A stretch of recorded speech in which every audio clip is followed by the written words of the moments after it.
Peace. Welcome to Ralph Reads, brought to you by TURN, the United Ronin Networks. My name is Ralph Anthony Garcia, also known as R4.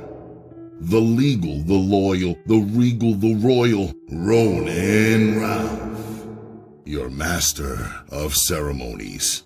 Please like, share, comment, and subscribe to the United Ronin Networks. We are Ronin. On today's edition of Ralph Reads, I present the classic, Be More Careful, a novel by Shannon Holmes. This is a Meow Meow production. This novel is a work of fiction. Any resemblance to real people, living or dead, actual events, establishments, organizations, and or locales are intended to give the fiction a sense of reality and authenticity. Other names, characters, places, and incidents are either products of the author's imagination or are used fictitiously, as are those fictionalized events and incidents that involve real persons and did not occur or are set in the future. Chapter 1.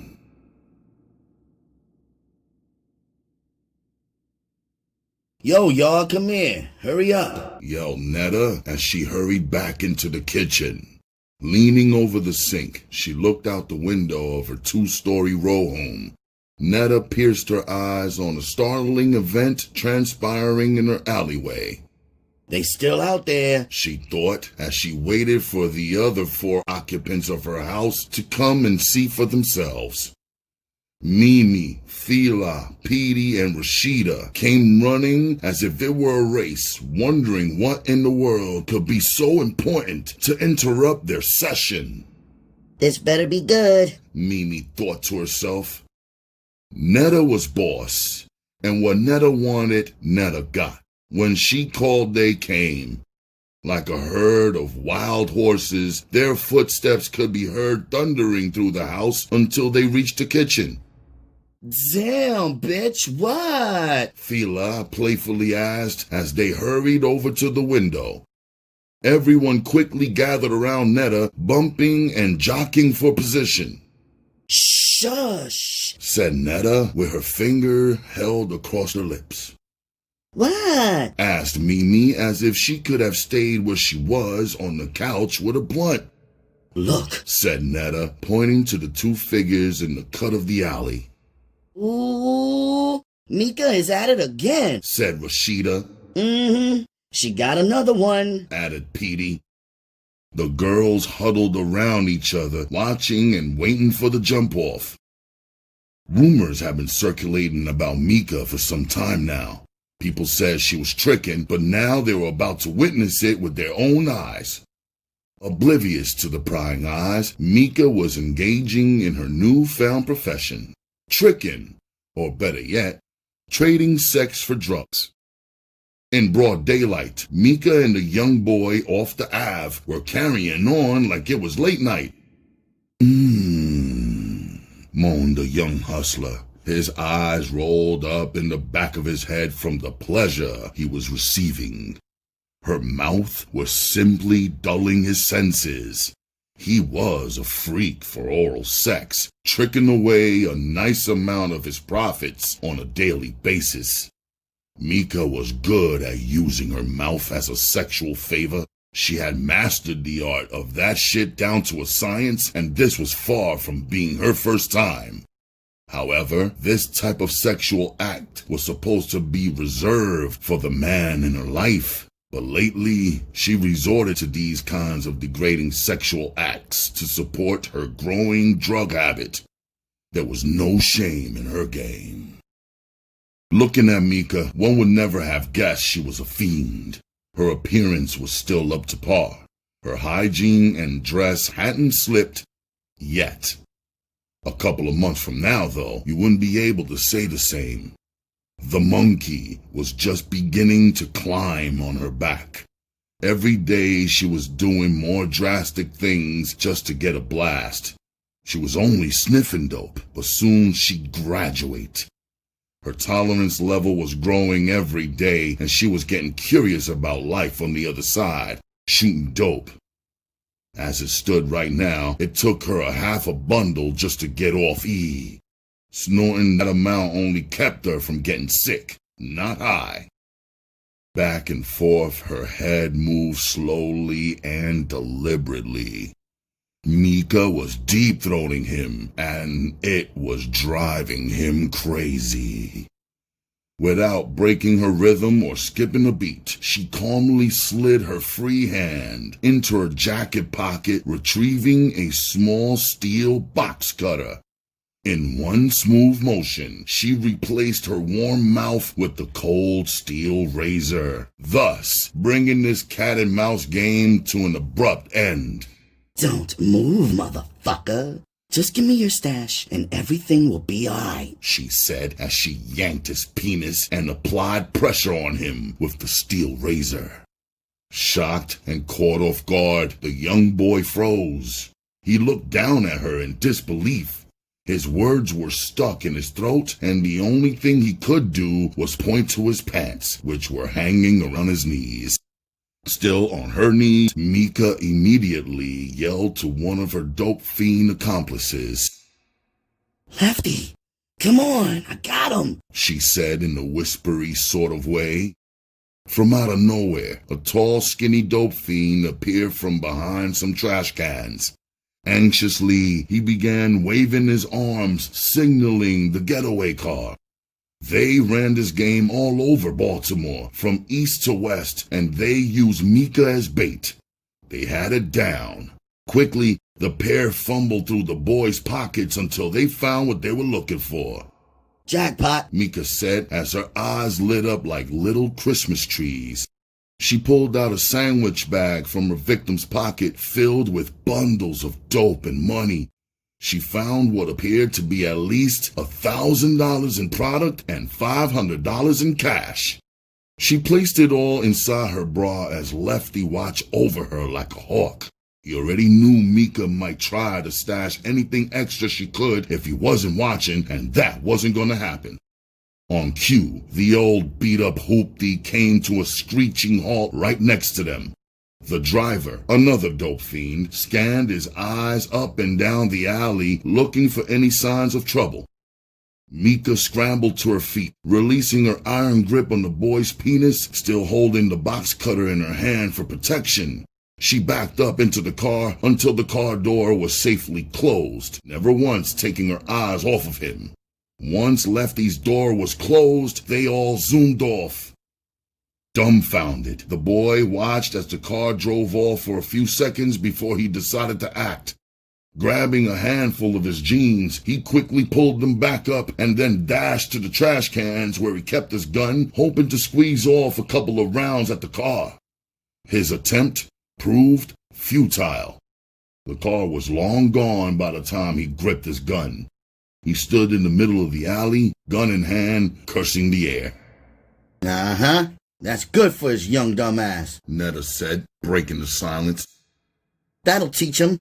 Everything that looks good to you isn't always good for you, she added.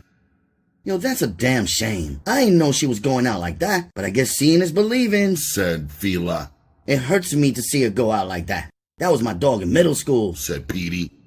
I swear, I ain't never going out like that. I'd rather die first than live like that. And if any of you bitches do, y'all get cut the fuck off, said Netta, meaning every word.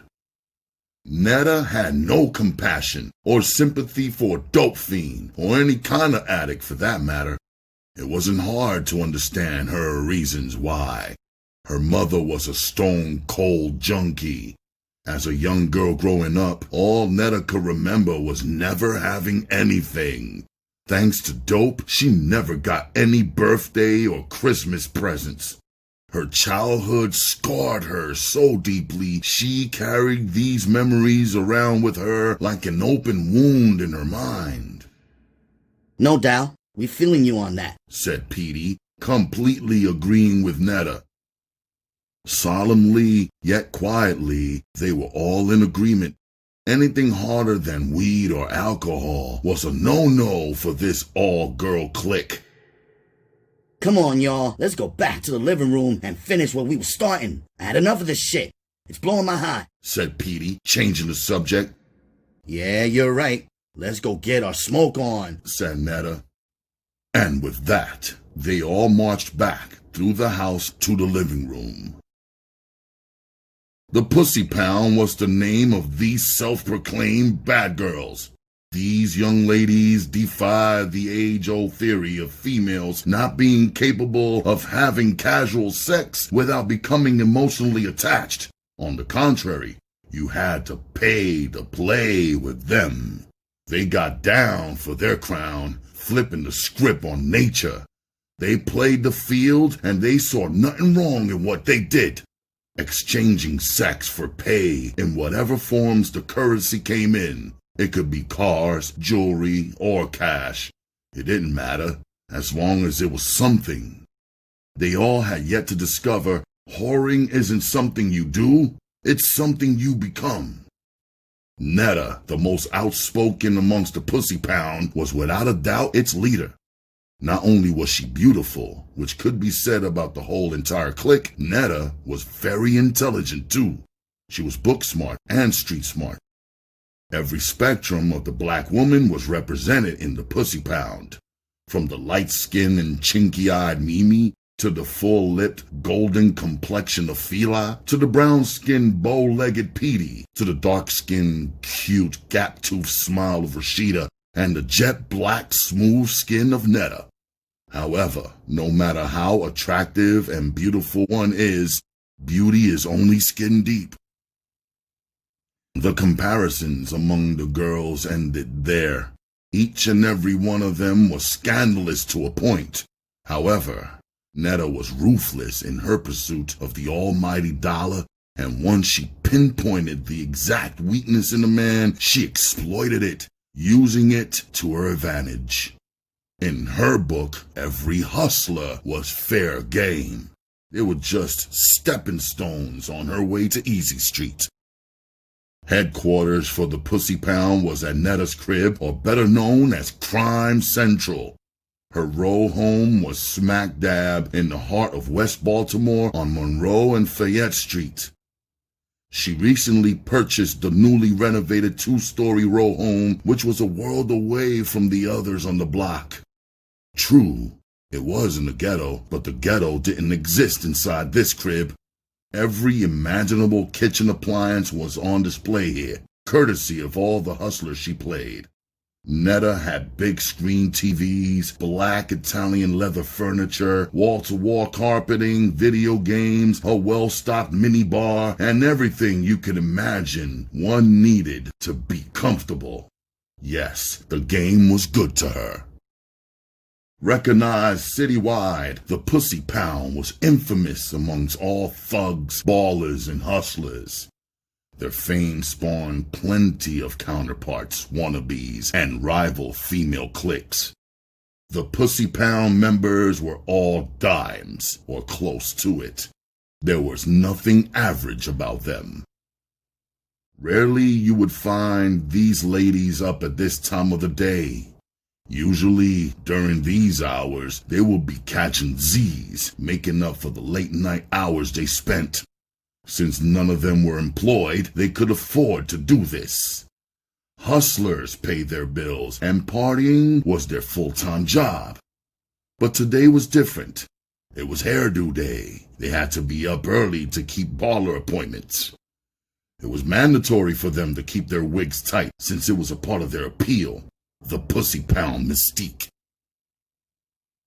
Back in the living room, puffing on hydro and sipping Cristal, the Pound was relaxed and enjoying each other's company. Looking around the room, you'd think this was a fashion show. These young ladies were high maintenance. Each one had enough designer clothes that would make Little Kim proud. Every hot and in European designer was represented in the living room, from Dolce & Gabbana to Prada, Chanel, and Gucci. Even on bad days, the Pussy Pound represented. You could catch them in the trendy ghetto designs of Rockaware, Fubu, or Karkanai. They would accessorize by wearing platinum or gold chains, accompanied by medallions which rounded off their wardrobe. Their jewelry made them stand out even when they were dressed down. Their lifestyle and wants were dictated by fashion trends, clubs, the streets, even the game. They were true to their game, too.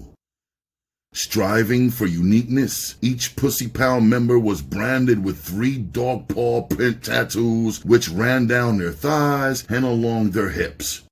This was an initiation, a rite of passage into the clique. It separated them from other girl cliques. This was something they were proud of.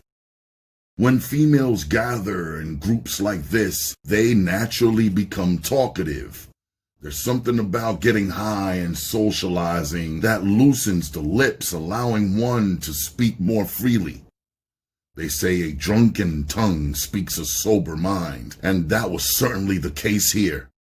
The hot topic amongst them was sex. Sex was discussed at length, and no details were spared. Vulgarly yet humorously, it was all said in fun. Well-known hustlers' sexual appetites and acts were put on display amongst the members of the Pound. No secret was safe. Yo, this weed is the bomb. It's making me horny as hell. Damn, I wish I had that nigga who could really do me right now. I don't even know what these weak-ass niggas out here be thinking they doing in the bed, said Fila, disappointedly, feeling the effect of the liquor and the weed. Girl, ain't that shit the truth? I don't even know why I fuck with that nigga Rock. His money long, but his dick is little, chimed in Rashida. I don't know how you do it, joked Petey. Fat motherfucker. I swear, if he wasn't getting money, he never get no pussy. Sometimes I think that nigga ain't never had no pussy since pussy had him. Y'all should see me faking it while he hitting it. Ooh, don't stop, ooh. I should get a motherfucking Oscar for the shit I got to go through. He just swear he be killing it, Rashida said with her gap-toothed smile. High fives and laughter broke out around the room. Bitch, you need to stop, said Petey. Seriously though, Fila said between chuckles. A nigga can never be my man if he couldn't fuck me right. Girl, I'm just stroking his ego, Rashida replied. He gives me what I want and I give him what he needs. Fair exchange is no robbery. That's right, Fee, Netta agreed, between tokes on her blunt. Work that nigga, she added. All these so-called hustling ass niggas is alike. They fuck like they in a race to see who comes first. And you know they always win. They bust one nut and it's all over for the night. I feel like saying, but what about me, motherfucker? I wanna come too. But that's alright, cause I'm getting money on the side, Mimi confessed. On the real, y'all ain't never had no dick till y'all have some dope dick. A nigga will fuck you all night off that shit, said Petey. I know. You know Mark stole money out of my purse while I was asleep? Y'all know that was the last time his addict ass got some of this pussy, said Petey, realizing a dope dick wasn't good for nothing but a hard dick. Even that horror story couldn't damper the festive mood. The drinks continued to flow while they talked and smoked endless blunts of dro.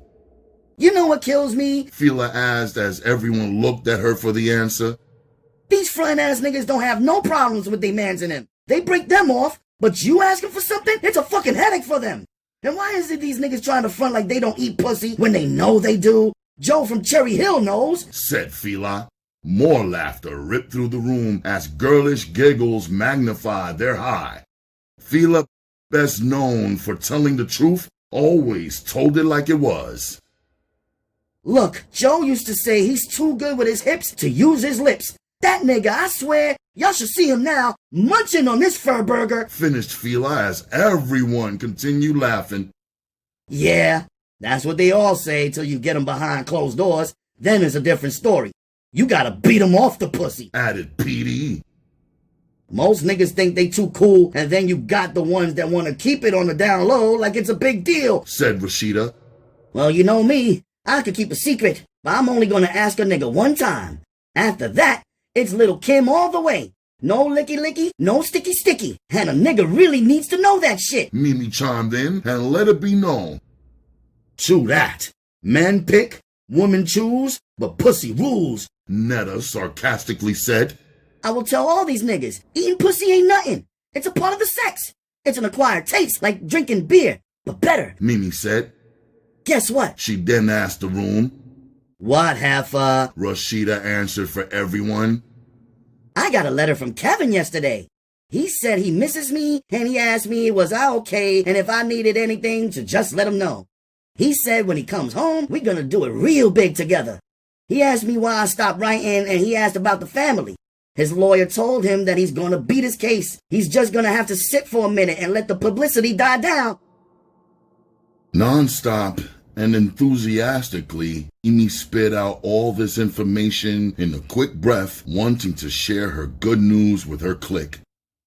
Everybody knew that Kev had strong feelings when it came to Mimi. For her, he was more than a Mac machine, and Mimi was more than a piece of pussy to him. Mimi crossed the line, though, mixing business with pleasure. She had fallen in love, and Netta didn't like it. Netta frowned, all puzzled, and interrupted. Mimi, I know you ain't falling for the 52 fake out. That's game, if I ever heard it. Some old jailhouse rap. Tell that nigga to go find somebody else to bid off of, said Netta, busting Mimi's make-pretend jailhouse romance. She was only trying to look out for a friend's best interests by exposing game. Unfortunately, Mimi didn't see it that way. That nigga's baby mama probably shitted on him, and now he's trying to get your ass down to city jail to visit him. After that, I bet my motherfucking last dollar he'll try to get you to bring him some packages of dope in, Netta continued. She wasn't half done on the reasons why Mimi shouldn't waste her time. Every last one of them niggas in jail wants somebody to hold them and bid with them. Who got time for that shit when you free? I don't got no case. I don't want no co-defendants. I ain't bidding with nobody, Netta said firmly. Sucking her teeth loudly, Mimi exploded. Netta, you always got something to say. You're not always right. Your problem is you don't love nothing or nobody but yourself, said Mimi, heated. But in her heart, she knew that wasn't true. After all they had been through, she knew Netta loved her as she loved Netta. She was upset, though, so she tried to hurt Netta's feelings. She felt a surge of anger rising inside of her. Kev was always good to me, and now that he's down, I gotta keep it real with him.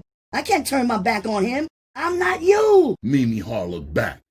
And with that, the entire room became still. No one said a word. Silence fell like the quiet before the storm. Netta stood there face to face with Mimi. This was when true friendship played its part. It was always hard for Netta. She expected everybody in the pussy pound to be as cold-blooded as she was. She couldn't see why they wouldn't or couldn't be at times. This was a man's world. A woman had to be extra tough to survive and be on top of her game. Bitch, please. You damn right you ain't me. I would have left that motherfucker before the trial. Wouldn't have been no rap about it. He would have been history the minute he got knocked.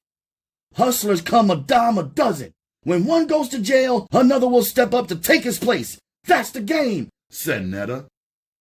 There was no joy in her voice and no smile on her face. She was just spitting the facts as she knew them to be the truth. Let me ask you something, Netta continued.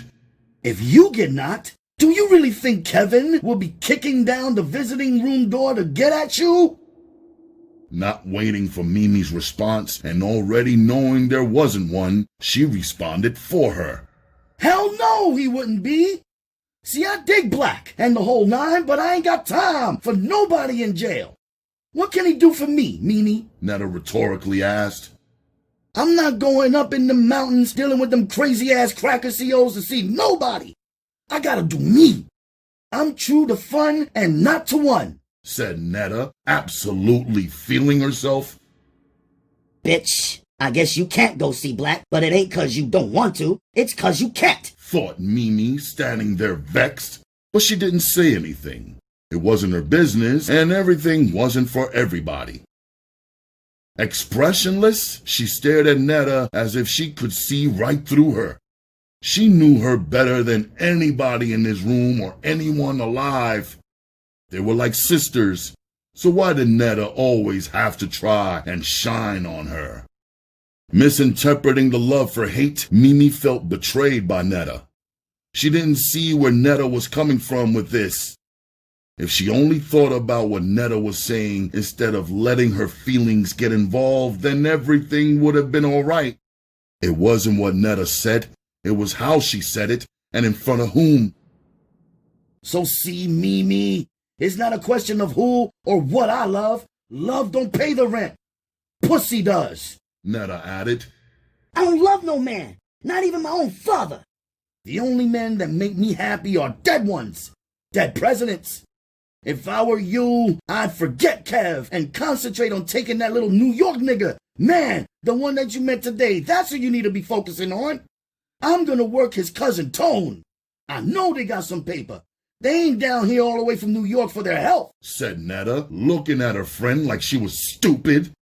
Absorbing every word in this verbal exchange, and thankful it wasn't any of them getting sounded like that, was Petey, Rashida, and Fila. They just sat there like they were watching a tennis match go back and forth. Whatever, bitch. It's like this now, thought Mimi to herself. If Netta had seen the piercing of Mimi's eyes as she tightened her lips, then maybe she could have said some softer words. But Netta didn't notice how embarrassed and hurt Mimi's feelings were. Netta forgot how emotional Mimi could be. Though this wasn't the first time Netta pulled her card, held court, and checked her, this was the first time she didn't do it privately. Lately, arguing over little small and petty disputes was happening more frequently.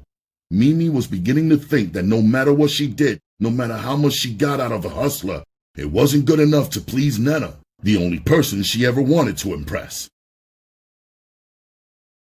Placed in the same situation, Netta always thought she could have milked more out of a hustler, and she could.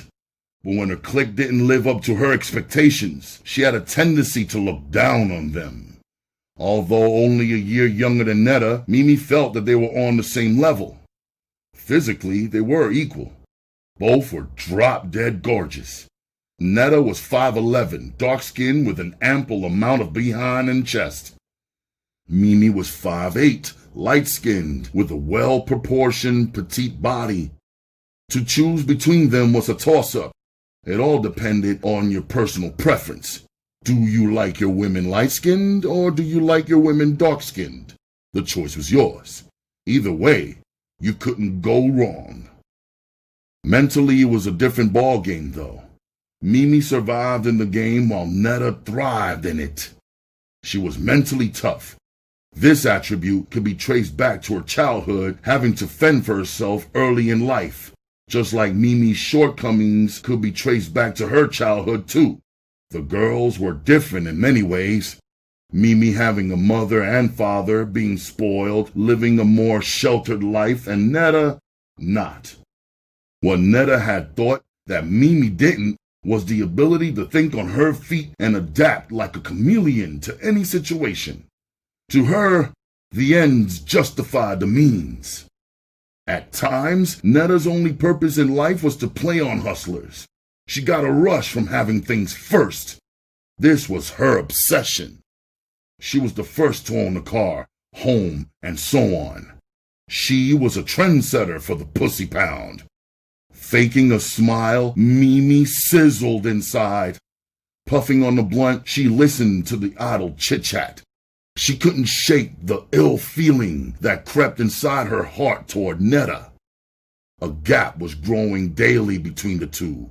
The game, the money, the hustlers had all placed these two friends in direct competition with each other. No doubt, Mimi and Netta loved each other, but beneath the surface, that love was beginning to go sour. This was due to an overdose of competitive jealousies and girlish animosities, some real and some imagined, but constantly arising. She thinks she's cuter than me. Her man makes more money than mine does. She got this, and I don't. And so on and so forth. After taking another long drag on the blunt, Mimi deeply inhaled it, taking some smoke through her nostrils and mouth simultaneously. Then she passed the blunt to Netta and smiled the fakest smile in the world.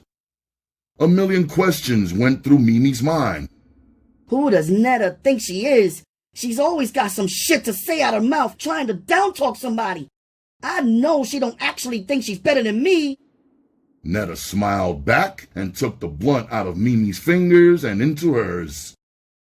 Minutes later, and only a few feet away, Netta sat in her navy blue Italian leather recliner zoning, a smile still pasted on her face.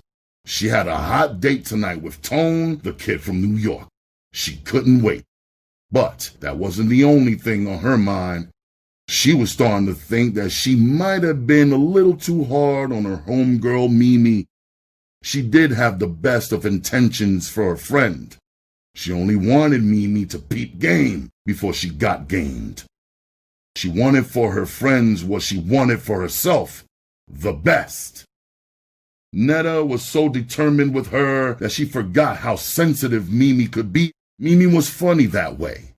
However, an apology never entered Netta's mind. It wasn't her style. She said what she meant and meant what she said. Netta was definitely rough around the edges. Like it or not, she gave it to you how she got it. Raw. She didn't know how to sugarcoat the truth. Netta rocked back and forth in the recliner, watching Mimi get up and leave the room. Netta hoped she wasn't bent out of shape. It wasn't personal. But for Mimi, it was.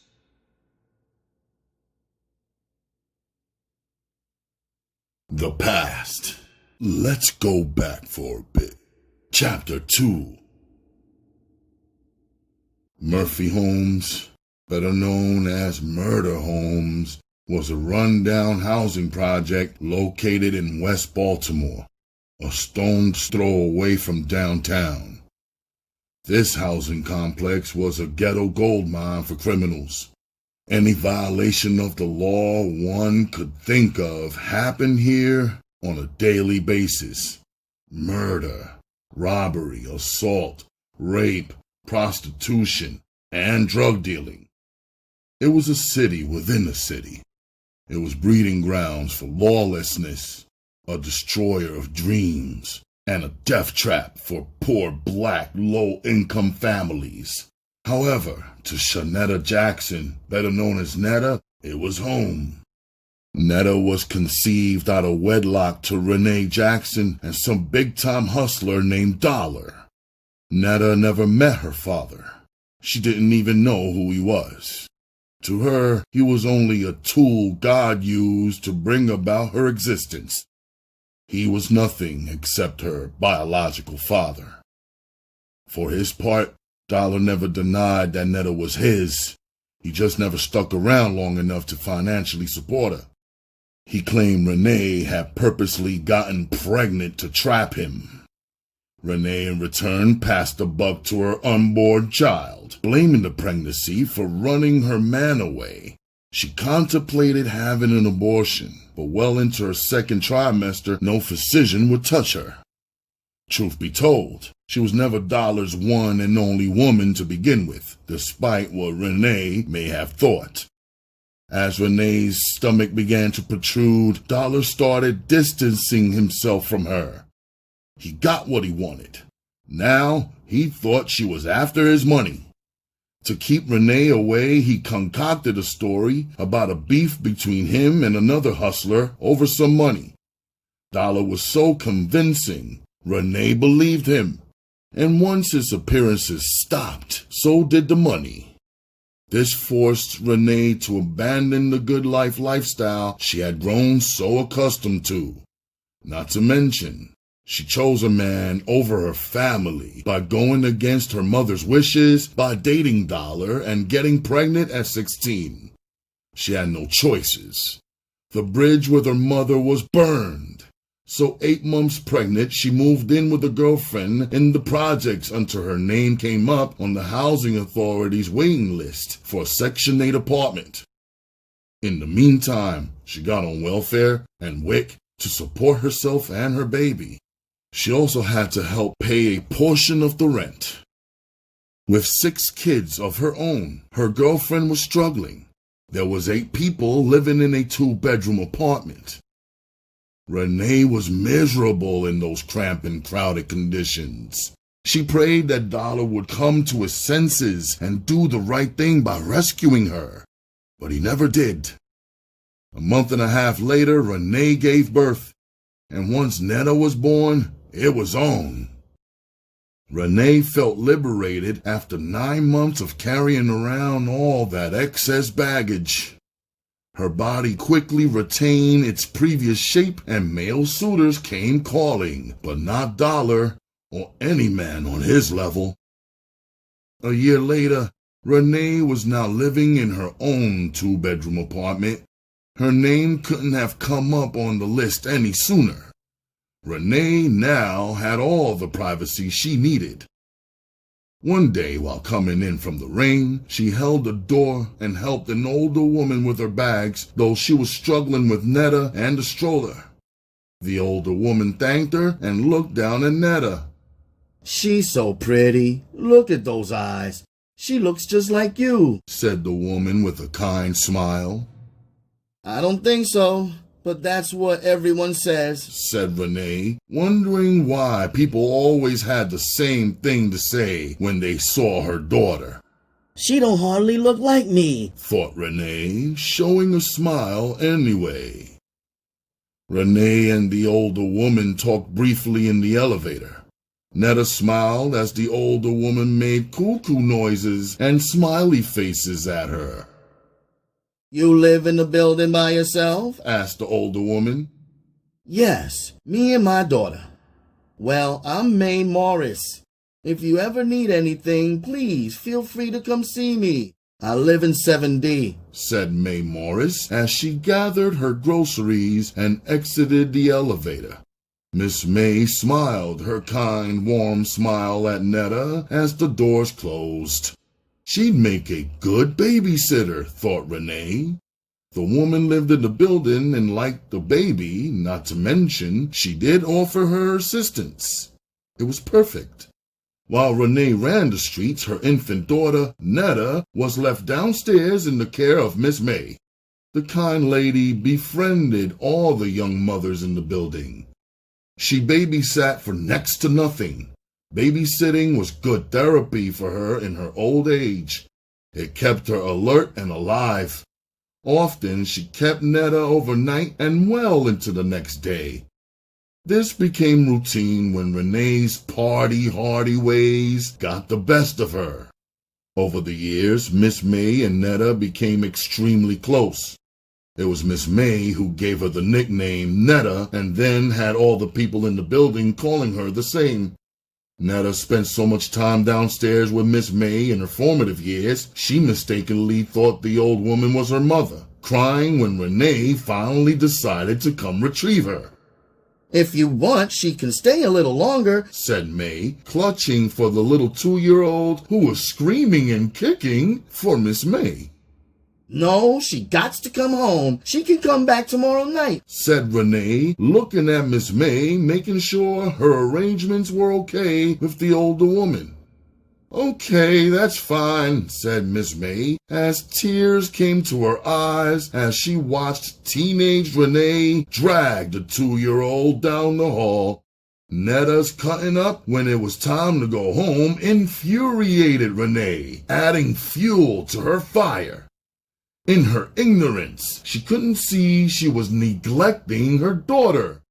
She couldn't see that there was more to being a mother than just giving birth. Behind closed doors, Renee punished Netta for what she perceived as her betrayal. Instead of rocking her daughter to sleep, she let her cry herself to sleep. When confronted about this by a friend, she explained she didn't want to spoil a child. She's already spoiled. The doctor said it's good to let them learn to go to bed by themselves. She's 2 years old. The inadequate living conditions that existed inside Renee's apartment were appalling compared to Miss May's place. It was like night and day. The apartment was scarcely furnished and in shambles. Dirty and clean clothes were thrown everywhere. Unmade beds, dirty dishes, and pots sat in the sink for weeks. The entire apartment was roach-infested so much that Renee had to take Netta to the hospital on 2 occasions to have a roach removed from her ear. On the whole, this was no way for any human being to live. When Miss May found out how they lived, she decided to keep Netta in her home as long as possible. She even bought Netta new clothes and washed her dirty ones. To Miss May, cleanliness was next to godliness. It was Miss May who helped Netta learn the ABCs, and she helped her learn to count to 20 and write her name. So when it was time for Netta to begin kindergarten, she knew the basics. Every day when the yellow school bus dropped the children off from elementary school, Netta would anxiously wait for the elevator door to open. In a race for time, she'd skip the hallway to Miss May's door, and Miss May was always there. Miss May, I got 100 on my math test today, said Netta, knowing when she showed Miss May that gold star on her paper, not only would she get a real big hug, but a chocolate chip cookie too. Netta, I'm so proud of you. I told you you would pass that math test. Here, baby, I got a chocolate chip cookie for you, said Miss May as she hurried off into the kitchen. Netta just smiled. As Netta grew, time only fortified her relationship with Miss May. Miss May picked up the slack left by Renee, becoming Netta's surrogate mother. In private, Netta addressed Miss May as Mama, and she never even called her own mother Mama. She had been taught by Renee from the day she was old enough to speak to address her on a first-name basis. As a matter of fact, it was Renee who insisted on this, claiming Mommy made her feel old and she was still young. As Netta matured and headed towards puberty, Miss May taught her all about the birds and the bees and the woman's hygiene. Just like she had groomed her own daughters 30-some-odd years ago, her home became a nurturing environment and a safe haven for Netta. Mother and daughter looked so much alike that the older folks in the building used to say Renee spat Netta out. Comments like those outraged Renee, even though it was the God's honest truth. It was self-evident in all actuality. The older she got, the more Netta became a mini version of her mother. They shared the same physical features, full lips, thick eyebrows, and long hair, courtesy of their Native American roots, and a smooth jet black complexion, and the funniest colored eyes straight from the bayou. The only difference between mother and daughter was Netta was on the rise and Renee was going down. This was just one of a long list of reasons why Renee secretly despised Netta. She was reminded every day of who and what she once was. Netta had robbed her of her youth, or at least that's what she thought. Only 16 when she had Netta, Renee had to grow up fast. She never got the chance to fully enjoy her adolescence. Acting more like a mean big stepsister than a mother, she constantly put down and scolded Netta for any and everything. Netta's only avenue of escape was school and the paper dolls she cut out the magazines and newspapers to play with. Learning came naturally to her. She excelled in school, but instead of encouraging her daughter, Renee poked fun at her, calling her Miss Smarty Pants. The ghetto was getting the best of Renee. Over the years, it stripped her of all her hopes, dreams, morals, and principles. With no hope in sight, she began drinking heavily, losing herself in the bottle. This accelerated the aging process. She began to look older than her years. When Renee turned 26, she looked 36. She felt 46, and her 10-year-old daughter was looking all the youthfulness of a budding young lady. This made Renee jealous, and when she was drinking, she became verbally abusive to her young daughter. If Netta took too long doing her hair for school, Renee cursed her out. Bitch, you ain't cute. Stay the fuck out that damn mirror, she would say. For Netta, locking herself in her room was merely the beginning. She did everything possible to avoid Renee. For Renee, one thing led to another. She swiftly slipped into the world of drugs. She gave up on life, accepting her conditions. Her station in life, dope would forever be her Achilles heel. While the dope was working its magic on her, the hostility toward her daughter disappeared. All the obscenities ended. But it didn't matter, because by now, Netta was immune to Renee's foul mouth.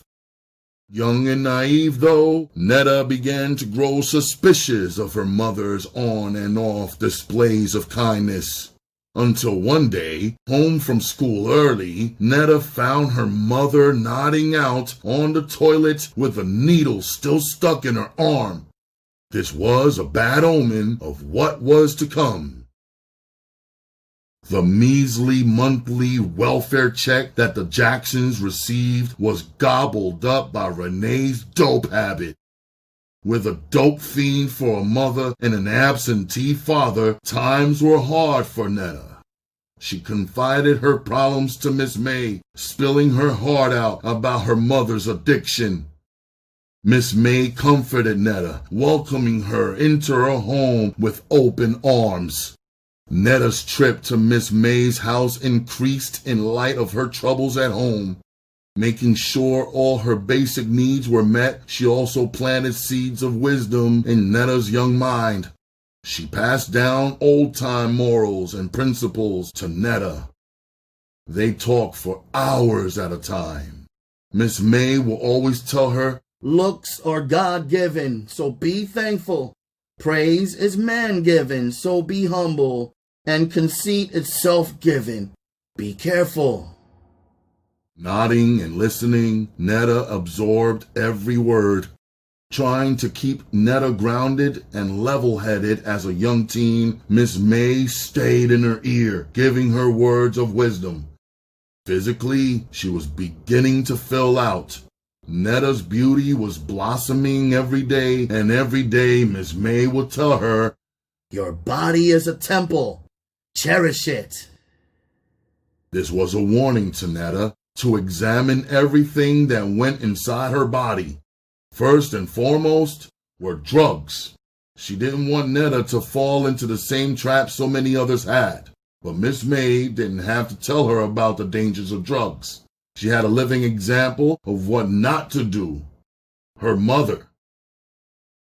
Whenever Renee wasn't high, she cautioned Netta about her frequent trips to Miss May's house. You could hear the jealousy dripping from her voice. Stay away from that old lady's house. You ain't no baby no more. She ain't your mama. I am. A day Netta would never forget in her lifetime was the week before her 12th birthday. Her whole world turned upside down. She was on her way home from middle school, walking leisurely toward her building where she noticed flashing red lights from an ambulance and several police cars. Her gut feeling told her something was wrong. She made her way through the maze of bystanders to the entrance of her building when a gurney pushed by 2 EMS workers rolled by.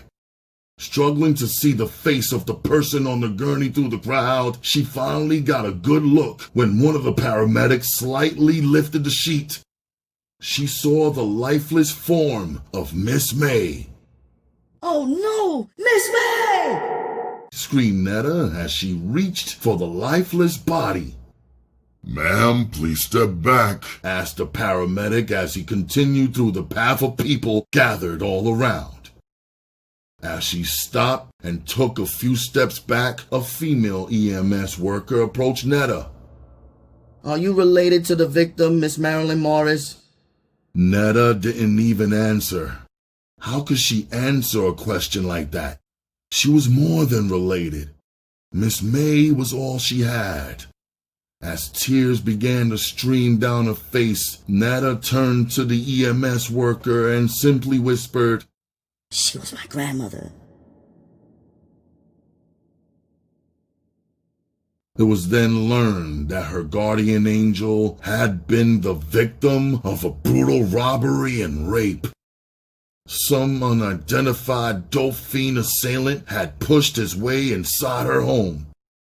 Needless to say, Netta was crushed and overwhelmed with a feeling of incredible loss. Not just Miss May, but her safe haven was gone as well. That day was the last time she would ever cry over anything or anybody ever again. When Miss May died, a part of Netta died too. The clouds can be dark even when there's no storm, and even in her drug-induced state, Renee was sympathetic toward Netta, being kind and giving her time and space to grieve. She knew how close the two were, but it always has to rain before the sun can shine again. So it wasn't too long after the funeral services of Miss May that it was on between the mother and daughter duo, and for no apparent reason other than she could, Renee was at her daughter's throat. Renee was miserable, agitated, and aggravated over the lack of dope money. And when she was miserable, she had the tendency to attempt to make Netta or anyone who happened to be around her miserable. So as soon as Netta walked through her door, she let loose a stream of curses at her. "Bitch this! Hold that! Where the fuck you been?" was all she repeatedly said. For a moment, Netta forgot she had a mother and she blacked out. Calmly, she walked toward Renee as if to go in her room. Then suddenly, she snatched Renee out of a chair by her shirt collar and slammed her into a wall. Still holding her collar, looking dead in her eyes, Netta told her, Stop calling me a bitch. My name is Netta. Netta. If you ever call me out my name again, so help me God, I'll kill you. Then real calmly, she released her grip as if the blackout was over and let her mother's thin, strangly body slide down the wall until her feet touched the floor. Then she let her neck go. Terrified, Renee had never seen this side of Netta. She shook her head in agreement. Okay, said Renee, catching her breath and regaining her composure. Her daughter was physically bigger than she was now and much stronger. Renee didn't realize just how strong Netta was. However, she knew now, and from that day forward, any thought Netta had ever entertained in her daydreams about a normal mother-daughter relationship ended with that incident. The two simply occupied the same space and rarely, if ever, did they speak. Renee, being drug-induced and twisted, left Netta alone to fend for herself with no parental support whatsoever. Her sick reasoning behind this was, since Netta wants to act grown, let her be grown. Bitch ain't gonna put her hands on me and then think I'ma bust my ass for her. Let her get her own. Nothing in life was ever given to Netta but life itself. Sad to say, and so hard for people on the outside looking in to ever really comprehend. Netta walked with an imaginary label that read "Have Not" on her forehead, so she resorted to stealing and taking what she needed. Denied the bare necessities in life like food and clothing. She had to do what she had to do. At 13, she began stealing food out of the grocery. At first, these thefts were out of necessity. But the rush of power she received from stealing after getting away with her crime turned Netta into a kleptomaniac. The more she got away with it, the more addictive stealing became. As time went on, it became an everyday habit. The name of the game to her was survival, adapt, and adopt. When Renee would bring home her no-good junkie friends to get high with, Netta would watch them patiently through the cracked doorway of her bedroom. She'd sometime make an appearance, but would quickly return to her room, as Renee told her she had to stay in her room whenever she had company. However, as soon as they would drift off in nod mode, Netta would relieve them of any and all valuables they had. She didn't care if they had spare change. She was taking it. She stole everywhere she went. Life wasn't fun and games. She had to steal to eat, and that's just how it was. Corner stores were among her first targets. Realizing those were too risky, she started hitting supermarkets, slipping in and out undetected. As the time passed and Netta turned 14, food was no longer the only necessity. Clothing became just as important. Taking notice of how shabby her wardrobe was, she began to boost clothes. She felt like Cinderella, trying on all the new outfits in her room as she fixed her hair in a different style with every outfit she tried on. The stolen clothes she wore made her feel good about herself. She felt important, like she was somebody. All the morals and principles she learned while under Miss May's care were abandoned. Greed set in, and greed has the ability to blind a person, making wrong seem right and vice versa, changing a person from good to bad, and Netta was ready and willing to change. Whatever it was, it had to be better than this. She had been a good girl all her life, and what had it gotten her? She was tired of not having nothing and having to go without. Never again. Never again would she settle for less when she needed more. Boosting clothes became Netta's hustle. She became good at it. Hustlers would pay her in advance by placing orders for a specific article of clothing by a certain designer. Netta's nifty trade of boosting for others turned clothes into cash. Now she didn't have to steal food anymore. It was kinda hard thinking about solving math problems when she hadn't eaten and her stomach was growling from hunger.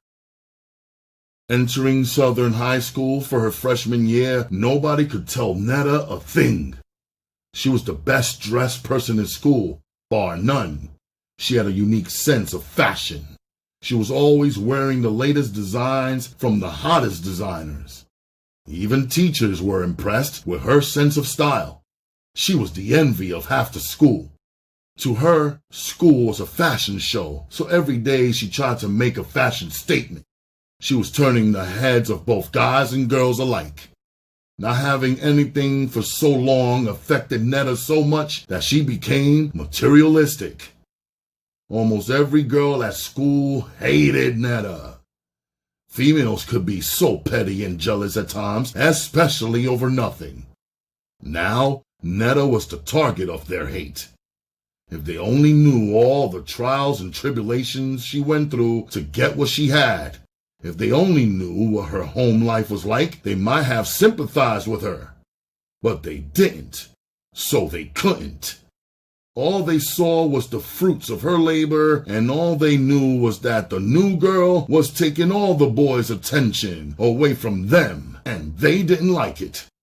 Upper male classmates and her junior classmates were all trying to holler.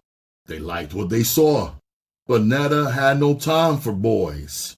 Day-to-day survival took up all of her time. Her mental development was way ahead of her physical desires, even though you couldn't tell.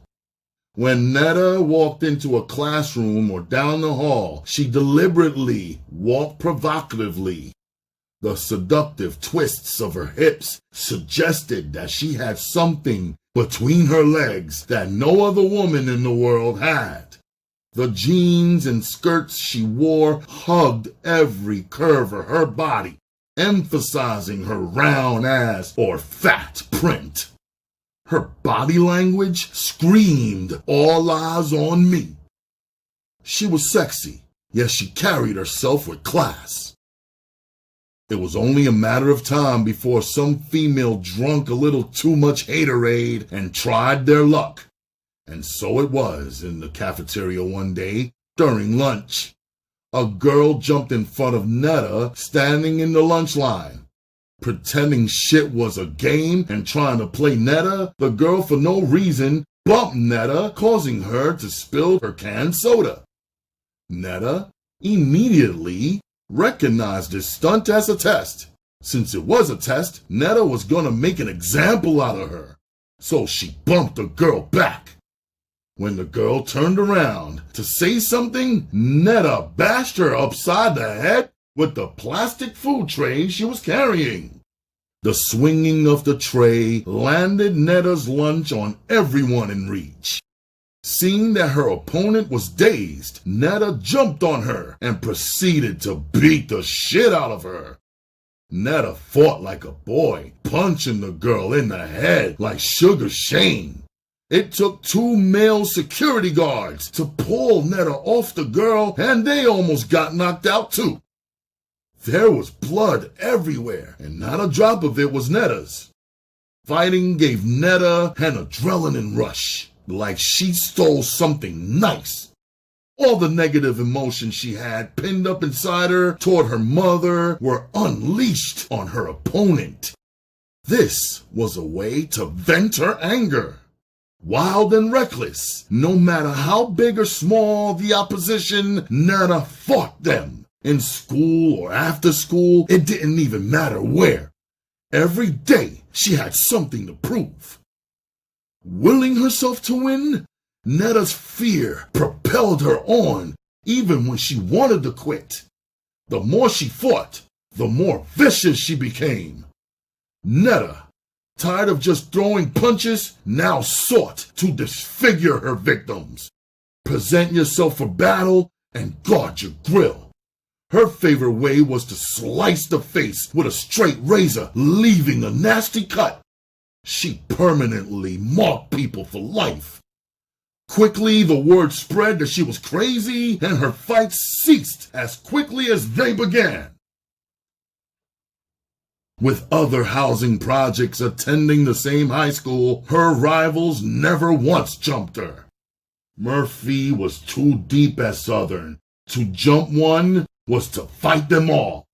Bonded by the love for the hood, the Murphy Holmes girls stuck together. Though none of these girls were actually Netta's friends, they were associates.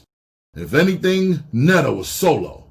So in exchange for watching her back, she'd hook them up with gear and clothing they couldn't afford on their own. Generally, when she came up on something, they got hit off too. These acts of generosity endeared her to them. Aside from the distractions of fighting and boosting, Netta was a gifted student, intelligent, with a quick wit. Learning came easy to her. She passed from grade to grade effortlessly. Getting good grades was a pattern she had established since elementary school. She had an uncanny ability to focus on a task at hand no matter what was happening around her. She made the honor roll every year, maintaining a 3.7 grade point average. By 11th grade, Netta was placed in advanced scholastic classes. Almost immediately, she soured to the idea of being in special classes because none of her peoples were there. It was a culture clash for her. The geeks and the brainiacs in her class were mostly black. However, they weren't from the hood. Even if they were, it didn't matter. They just weren't bout it. The only thing Netta had in common with them was the color of their skin. Feeling out of place, she purposely let her grades slip. A semester later, she got dropped from the program. Back around her homegirls, Netta continued to prosper in class, but her mind wandered constantly. One would think boys, but not Netta. Her mind wandered to boosting. She would cut class and go on stealing sprees, burning up all the local malls.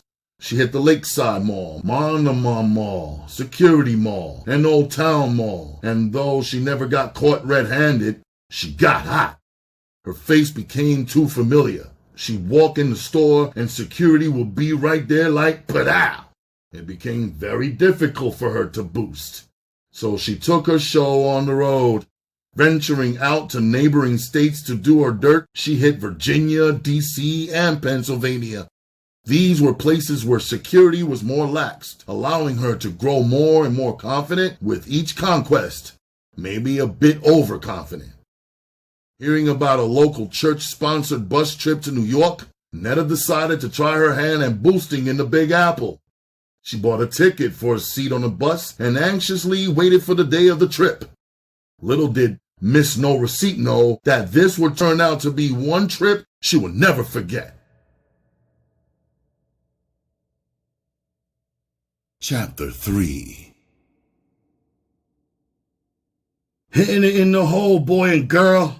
Cop and bop. It's hot out here. A worker shouted in the alley. Line up. No change, no singles, and unball that money. Another yelled. This was the concrete jungle Mimi had to navigate every morning on her way to parochial school, passing dozens of dealers and fiends alike. Her only comfort was that she knew no one would dare bother her. Everyone knew Mimi and her notorious father, not to mention her twin brothers. The twins were two of the biggest drug dealers in Baltimore. Her father was an aging gangster who was still widely respected. North Avenue and Long was her block. It was one of the main drug strips in all of Baltimore. It was just a notch below the notorious Pennsylvania Avenue and Gold. Fiends from far and wide came here to sample some of the best dope and coke in the city. Her new neighborhood was a far cry from her former county residence, but since her parents' breakup, Mimi's mother, Tina, wanted nothing from her father, not even financial assistance. Humbling herself, Tina wanted no parts of her ex-gangster husband and her ex-gangster life. It was a tiring, draining life she had lived for most of her young and adult life. She didn't want it anymore, and she didn't care about the money. So Tina had no choice. She went back to work, saving just enough to buy a row house for her and her 3 children. Tamia Johnson, a.k.a. Mimi, was the baby of her family. She was also the only girl. Her family consisted of her 2 twin brothers, Timothy, a.k.a. Tim, and Thomas, a.k.a. Tommy, her mother Tina, and her father, Willie Johnson. A product of a failed marriage, Mimi's dad dropped out of her daily life at the tender age of 10. The breakup was due to the constant arguments over Willie's women, or legally speaking, mistresses. And when he left, this caused the family foundation to crack. The man of the house was gone, so her stable family life slowly turned into a curse. Too young for Mimi to understand, Willie, her father, was from the old school. He was an old-time hustler. He had a gang of women and illegitimate kids. He also had several bars scattered all over Baltimore. This is what caused the problems in his marriage. He believed it was right for a man to be a man as long as he took care of the home. And Willie did that. His family was well taken care of. They never knew what it was like to do without. Willie was a very good hustler, and as a result, his family was what you would call ghetto rich. Tina, in her own right, was a beautiful woman, and one would wonder why a man would stray. What was it that she did not do right to keep Willie happy at home? Beautiful inside out, with a perfect size 7'8" frame, Tina had traces of French and Indian mixed with her African heritage. Exotic eyes, glowing Hawaiian-looking skin, and fine jet black hair were some of Tina's best attributes of beauty. One look, and you'd have to look twice. A fine homekeeper, doting over her husband and her children from the time she awoke until sleep fell upon her at night. She stayed on top of every duty that a good loving wife and mother was supposed to. Beautiful, strong, and extremely talented in the art of painting, Tina tolerated her husband sleeping around for many years before she finally put her foot down. Maybe it was raising the children when they were young that kept her occupied in her home life, or perhaps the days of idling away time on canvas that kept the marriage together. Tina didn't have that answer. But now the kids were older and her home life wasn't happy. It was hard because Willie was a good father and a good provider. She loved him deeply, but fed up and ready to do Tina, she issued an ultimatum to Willie. Either them or me.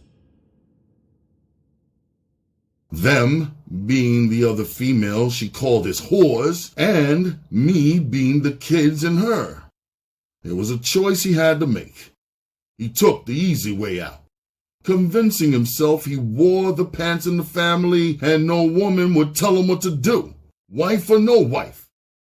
He packed his things and left, moving in with one of his young tramps, according to Tina's book.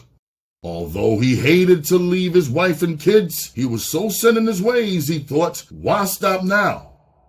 His movements hadn't been restricted since he did his first and last bid in the penitentiary. From then on, he swore that would never happen again. No one would ever control him, and he meant it. Besides her mother, it was Mimi who missed her dad the most. She was Daddy's little girl. She had him wrapped around her finger since the day she was born.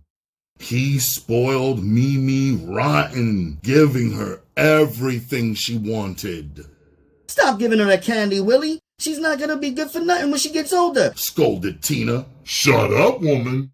That's my baby right there.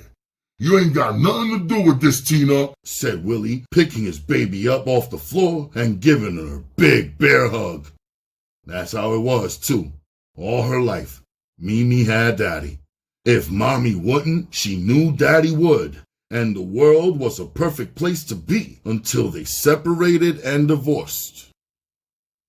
Coming home one day from summer camp, Mimi couldn't help but smile at her father's red Porsche parked outside their door. Daddy's here, she thought as her smile widened. Mimi opened the door as her parents sat side by side on the couch, both stopping whatever conversation they were having as they looked straight ahead in her direction. What? Are you guys getting back together? Asked Mimi, desperately wanting to believe that God answered her prayers. No, baby girl. We decided that Catholic school would be the best thing for you, said Willie. Who the hell decided that? Thought teen Mimi as she smiled and returned to Daddy, clouding her forehead at her mother, knowing it had to be her. Daddy, I don't want to go to Catholic school, said Mimi, looking at her mother, knowing that she'd be the one to handle the situation. However, Mimi thought wrong. It was his idea to enroll her in a Catholic school, and when Willie Johnson wanted something, Willie Johnson got it. The problem was, at 14 years of age, Mimi would never be able to understand the word no. No one had ever taught her the meaning of the word. Mimi didn't understand why her father wasn't giving her her way. He tried explaining that it was a better quality education compared to the public schools. Only want the best for you. I will spend my last dollar making sure you got the best. Do you understand, Mimi? He said, with his hands snugly wrapped around his young daughter's shoulders. No. She cried out as tears ran down her face. I don't want to go, Dad. Please, I don't want to, cried Mimi.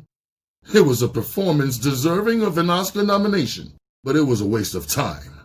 What Willie wanted was for his daughter to be in a structured and disciplined environment, unlike the city public schools, where the kids ran wild. Them girls were pregnant and not dressing right. As far as he was concerned, Shoo, the young girls were off the hook. in his book, he didn't care what it took or what it cost. He would spare every dime he had to make sure Mimi turned out a good and respectable girl, no matter what the cost. He wanted something better for Mimi. So St. Agnes Patrick Catholic School for Girls is where Mimi would be, and that was the end of it. Now his sons, they were a different story.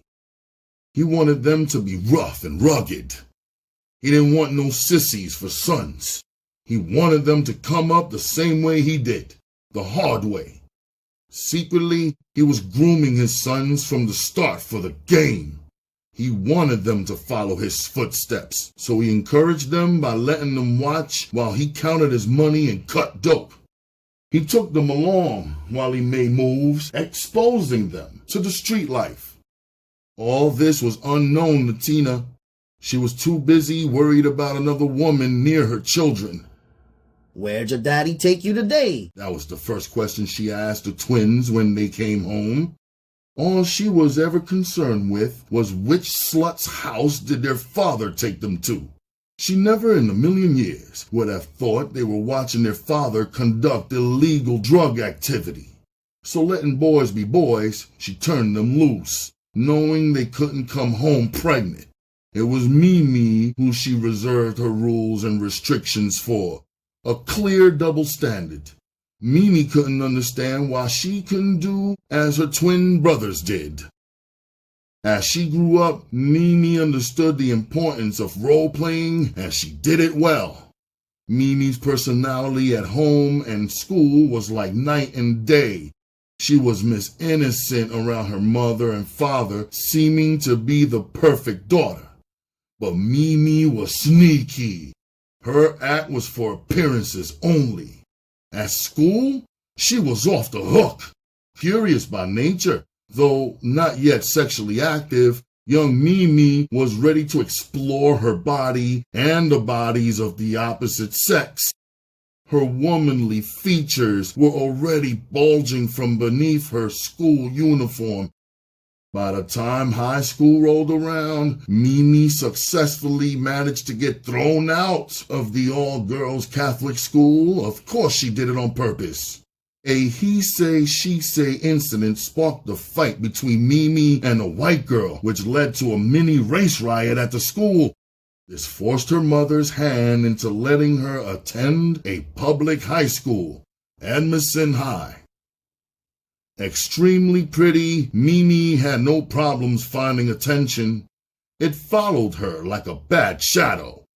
In school, she had already gotten a bad reputation.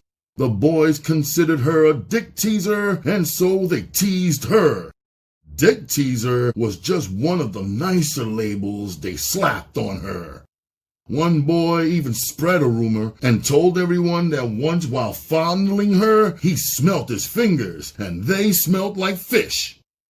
Fish Market Mimi is what they called her behind her back. Mimi was frisky and experimental with boys, even though she never let them go all the way. She did play the finger game, rubbing genitals and grinding real hard under bleachers, in school closets, and once even in the boys' locker room in the bathroom stall. Had her twin brothers known what was going on at that school with their hot-in-the-pants little sister, they would have embarrassed her and fought all the guys trying to take advantage of her. They were fiercely protective of their little sister. The family name had to be upheld at all costs. Never would they let anybody disrespect those two things. Aspiring kingpins, with their father's blessing, the twins dropped out of Edmondson and jumped headfirst into the game. They got put on their feet by their dad. He gave them 2 ounces of raw dope on consignment. He also made it perfectly clear this was a one-shot deal. Win, lose, or draw. They wasn't getting no more. The dope was the bomb, but raw was questionable. Put it like this, it was as raw as the ghetto got it. Tim and Tommy hustled hard and quickly blew up. They were making a name for themselves as 2 money-making, no-nonsense brothers. But the twins went against the grain while doing their thing, violating one of the game's golden rules. Don't eat where you shit. They hustled on their own block, defying conventional wisdom, and this mistake would cost them dearly. None the wiser to her son's activities, Tina was too preoccupied with Mimi and work. The latter was a replacement for her love life. She chose to stay single. She wanted to set an example for her daughter. Tina had only been with one man in her entire life. She didn't want to bring any strange men around Mimi. Working hard was one way she kept her sanity and fulfilled her vow to stay independent of all men. For too many years she depended on Willie for her well-being, but never again. Never again. Mimi bore the brunt of her mother's newfound feminism. Tina pushed Mimi to excel in school so she'd always be independent of the opposite sex, trying to make her something she would never be. Wanting the best for Mimi, she went about it the wrong way. The more she pushed, the more Mimi pulled, simply rebelling against her. The streets were watching, because they always do. The twins were stepping on toes. Their dope was too good for their own good, knocking cats out the box. Late night when their shop closed seemed to be the only time other hustlers could get a little money. On the block, animosity toward the twins was growing daily. The first of the month fell on a Friday. Business was booming, and as usual, the block was packed. To an innocent bystander, the long dope lines must have looked like a free cheese line. The twins were operating at full capacity, handling an excessive amount of money and dope. Running it in and out, back and forth, to their stash house, the twins, their lieutenants, and the workers attracted a lot of unwanted attention. Parked a half block away from the spot sat a stolen Hunter Green Cherokee. Its passengers, 2 stick-up kids, waiting patiently to mark that spot. Waiting patiently. All morning long, they traced the twins' steps. From the stash house to the alley where the sales were made, they watched. Having seen enough drug transactions for the day and satisfied that the money was right, the Hunter Green Cherokee drove away from the block. It was time to put the other part of their plan into effect. Stashed in secret compartments in the trunks of their cars, the twins had a little over $100,000 in cash. They always split up the money and took separate routes to Tim's condo in Owings Mills. The reason for this was just in case the police stopped them, the whole stash would never be taken. As clever as they thought they were, this precaution didn't prevent them from previously being followed. They always drove straight home, never taking any detours to shake anybody that might be tailing them. Up until this point in the game, the twins had it pretty easy. Besides a few minor squabbles, the twins rolled with easy punches. They had yet to pay their dues, having never seen the flip side of the game. Robbery, kidnapping, extortion, and murder were all a part of the drug game, the part plenty of hustlers never prepared for. Just as hard as the twins worked to make money, somebody was working extra hard to take it. The jingling of keys outside the apartment door alerted the 2 armed intruders of the twins' arrival. Quietly positioned in the blind spot of the living room apartment, One had a 9mm Glock and the other had a Pt.1 assault weapon. Both were cocked and ready. Crouched on the side of the wall, guns drawn, they anxiously waited for the twins to enter the house to spring their trap. Lost in their thoughts, perhaps the twins hadn't noticed the green Hunter Jeep parked in one of their parking spots. The same Hunter green Jeep they should have noted was up the block every day for the past 2 weeks. Whatever the case may have been, they unlocked the door and entered the condo. Tommy was the first to enter with his duffel bag. He was followed closely by Tim, who was carrying his. Tim paused to lock the door while his brother walked past the kitchen and into the living room. Out of nowhere and like a strike of lightning, Tommy was taken by surprise. 2 figures appeared and fear struck him like a scary movie as a stick-up kid pointed a gun at his head. The other stood gallantly, pointing a gun to his brother's back. Turning around after locking the door, a startled Tim uttered a curse. "Alright, motherfuckers, y'all know what it is. Don't make this no motherfucking homicide," said Mo, the wildest of the two. "Drop them bags right there and do it real slow. One wrong move and I'll make both of y'all a statistic." The twins did what they were told, both placing their bags where they were standing. "Now put your hands high where I can see them. Both of y'all come over here and sit on the couch," said Mo, waving his Pt.9 at both of them as they moved. Mo was an old pro at stick-ups, and at times he had an itchy trigger finger. Overly cautious, he'd seen a lot of stick-up kids get killed for being sloppy. He didn't plan on adding his name to that list. "Hold up," he said to his hat-wearing partner. "Pat them niggas down and make sure they ain't got nothing or stashing no dough," said Mo. Though he wore a baseball cap pulled tightly over his head, the twins still recognized him immediately. It was Dave, the same Dave who used to work for them until they caught him stealing and Tim pistol whipped him and stripped him of his clothes.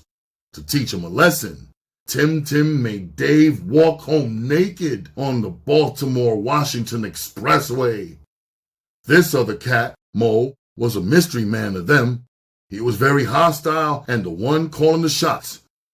Something else seriously troubled the twins. Why hadn't they bothered to wear masks? With his eyes, Mo shot daggers at the twins, trying to intimidate them. He watched closely as they were searched.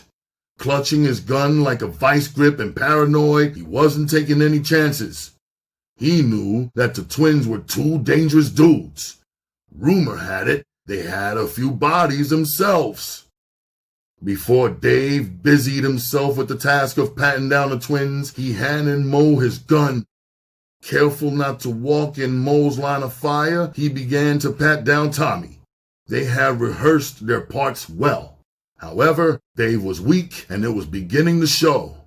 He wouldn't return the mean looks that the twins shot at him. He pretended not to see them. Even as powerless as they were, he still feared them. As he began to pat down Tim, his hand ran across the butt of a small caliber gun. He pulled it out of Tim's groin. It was a small black .22. Without taking his eyes off the twins, he reached back and handed the .22 to Mo. "Y'all motherfuckers got anything else on y'all I should know about? Because the next surprise like that, I'll start blasting both your asses," an angry Mo coldly stated. "Nah, dog, that's it, yo," Tommy quickly said, trying to keep the hot-headed Mo calm. He had a bad vibe about this dude.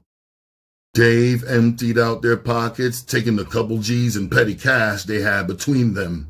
He then took their platinum link chains and matching Zodiac pendants, 2 cell phones, and their Frank Muller watches. Stripped of all their valuables, Mo began to question them. "Yo, how much loot is in them bags?" he asked, directing his question to no one in particular. Without waiting for an answer, he answered himself, asking, what, 60, 70 G's? Mo made a living taking money, but he never came upon anything as big as this thing.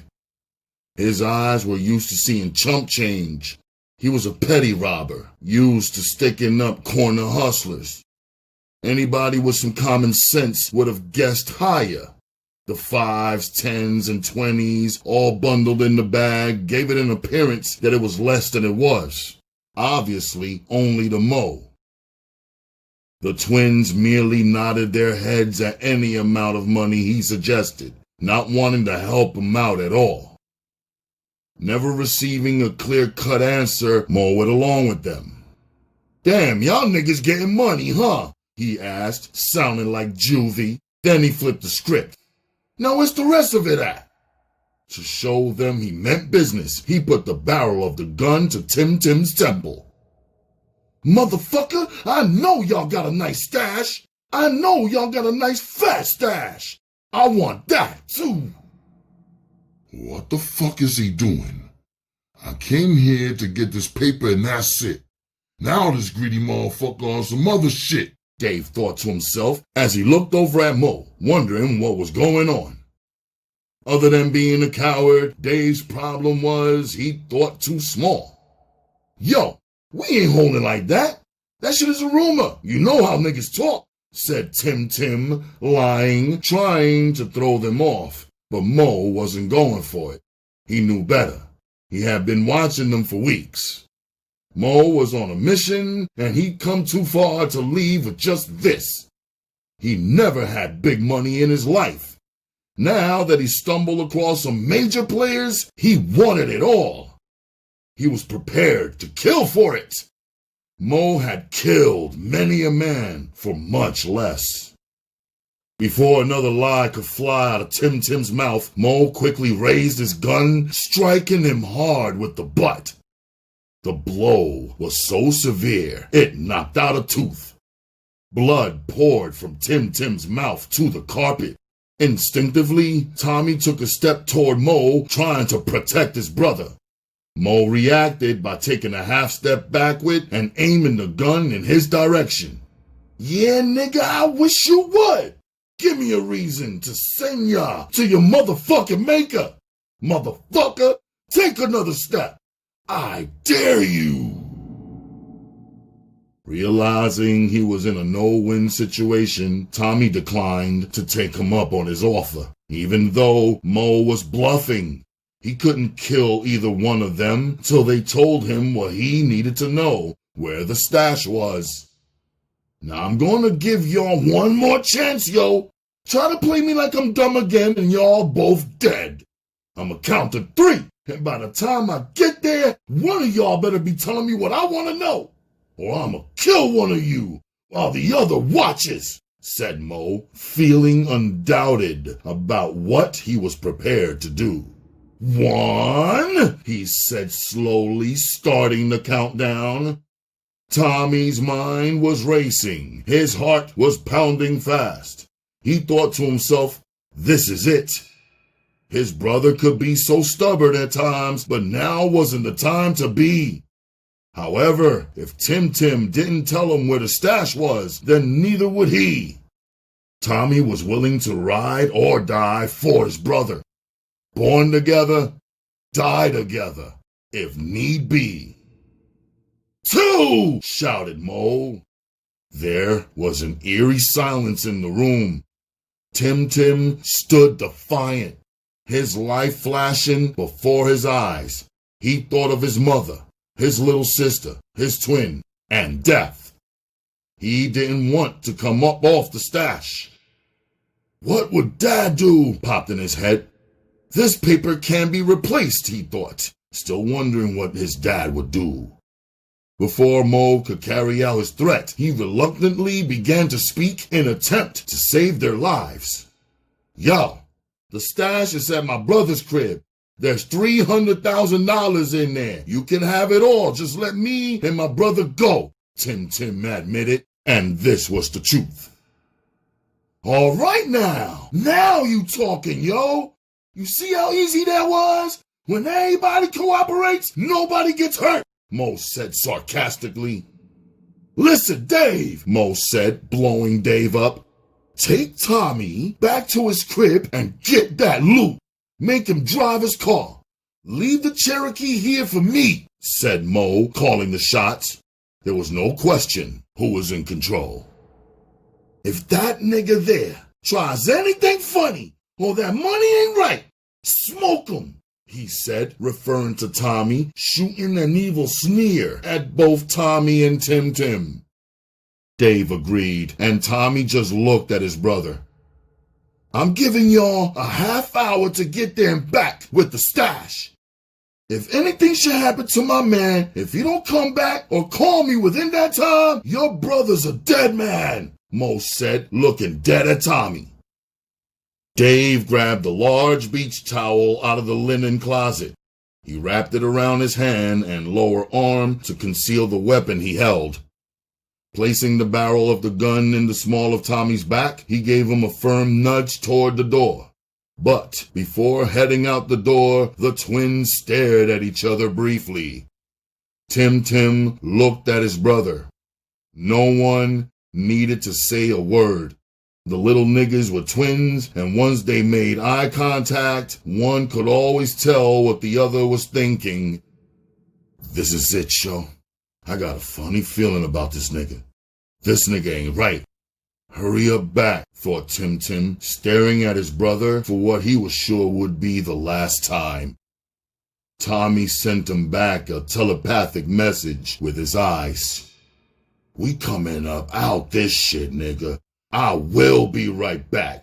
Be strong. The shit ain't over yet, baby. Tommy could feel the steel barrel of the gun pressed upon his back. He turned from his brother, breaking their private conversation.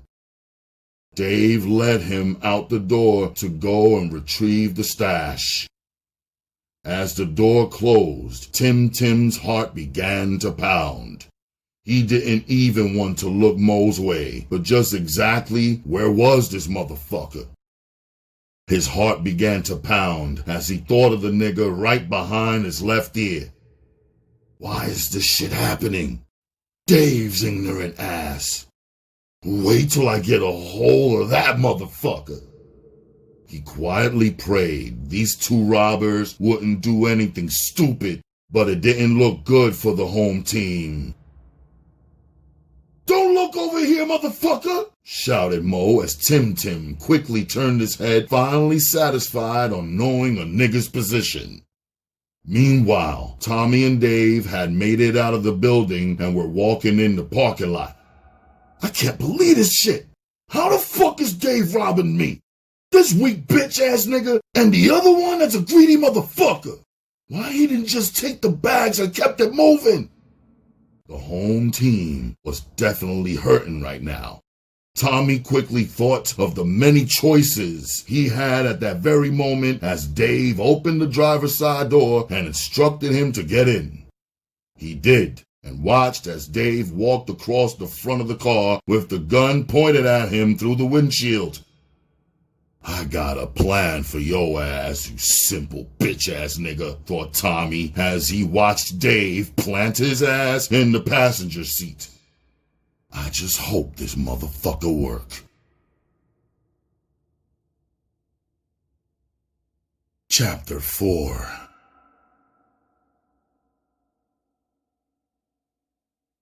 Tim Tim watched Mo in the unlit room make his way over to the stereo system.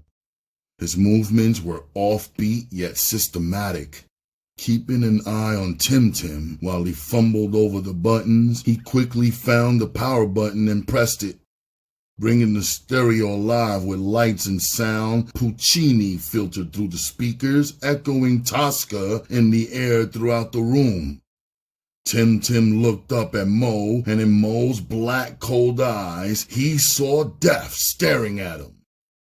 Simultaneously, and still systematic, Mo began to press the button, raising the volume higher and higher as he thought of Tommy and Dave returning with the money. Yes, his life would be different after tonight. This was what he had been waiting for so long, a real jackpot to call his own. The money the twins had was his jackpot, and he was going to collect it. After realizing the volume would go no louder, he quickly turned and aimed his gun like a sharpshooter, hitting Tim 3 times in the head. Tim's body slumped to the floor. His inner self lay next to him in the pool of blood. Mo knew he couldn't rob these cats and expect to live. It was do or die, so they had to go.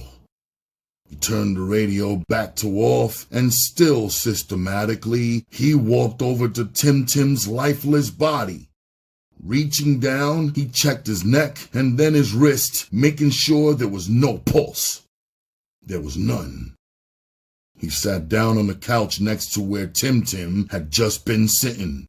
He waited patiently, not even blinking, just thinking and hoping that Dave handled his end and took care of Tommy after Tommy turned over the dough. I hope this nigga ain't fucking nothing up. While driving to his spot where the $300,000 was stashed, Tommy miraculously discovered that Dave didn't know his way once they were outside of Baltimore. So, Tommy took him on a scenic route, and Dave was none the wiser as to what was going on. Driving through the strip, he hoped to spot some of his wild-ass young boys. But he had no such luck.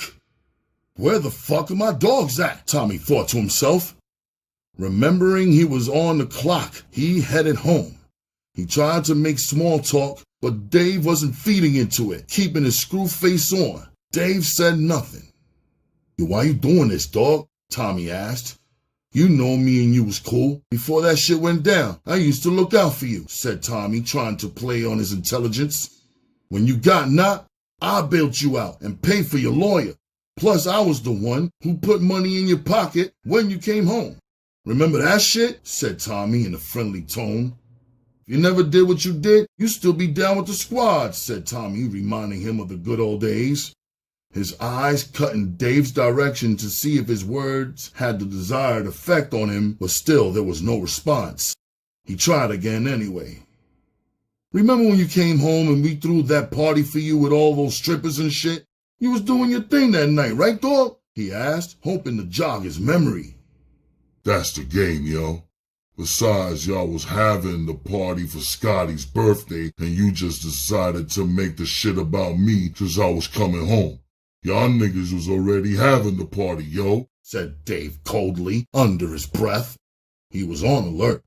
His gun was pointed directly at Tommy's kidney, just in case Tommy thought about slamming on the brakes or doing anything funny, he'd still be shot. What? Tommy couldn't believe his ears. Dave actually said something. Tommy's words had finally hit home. Dave was actually beginning to wonder why he even set the twins up. Tommy was right.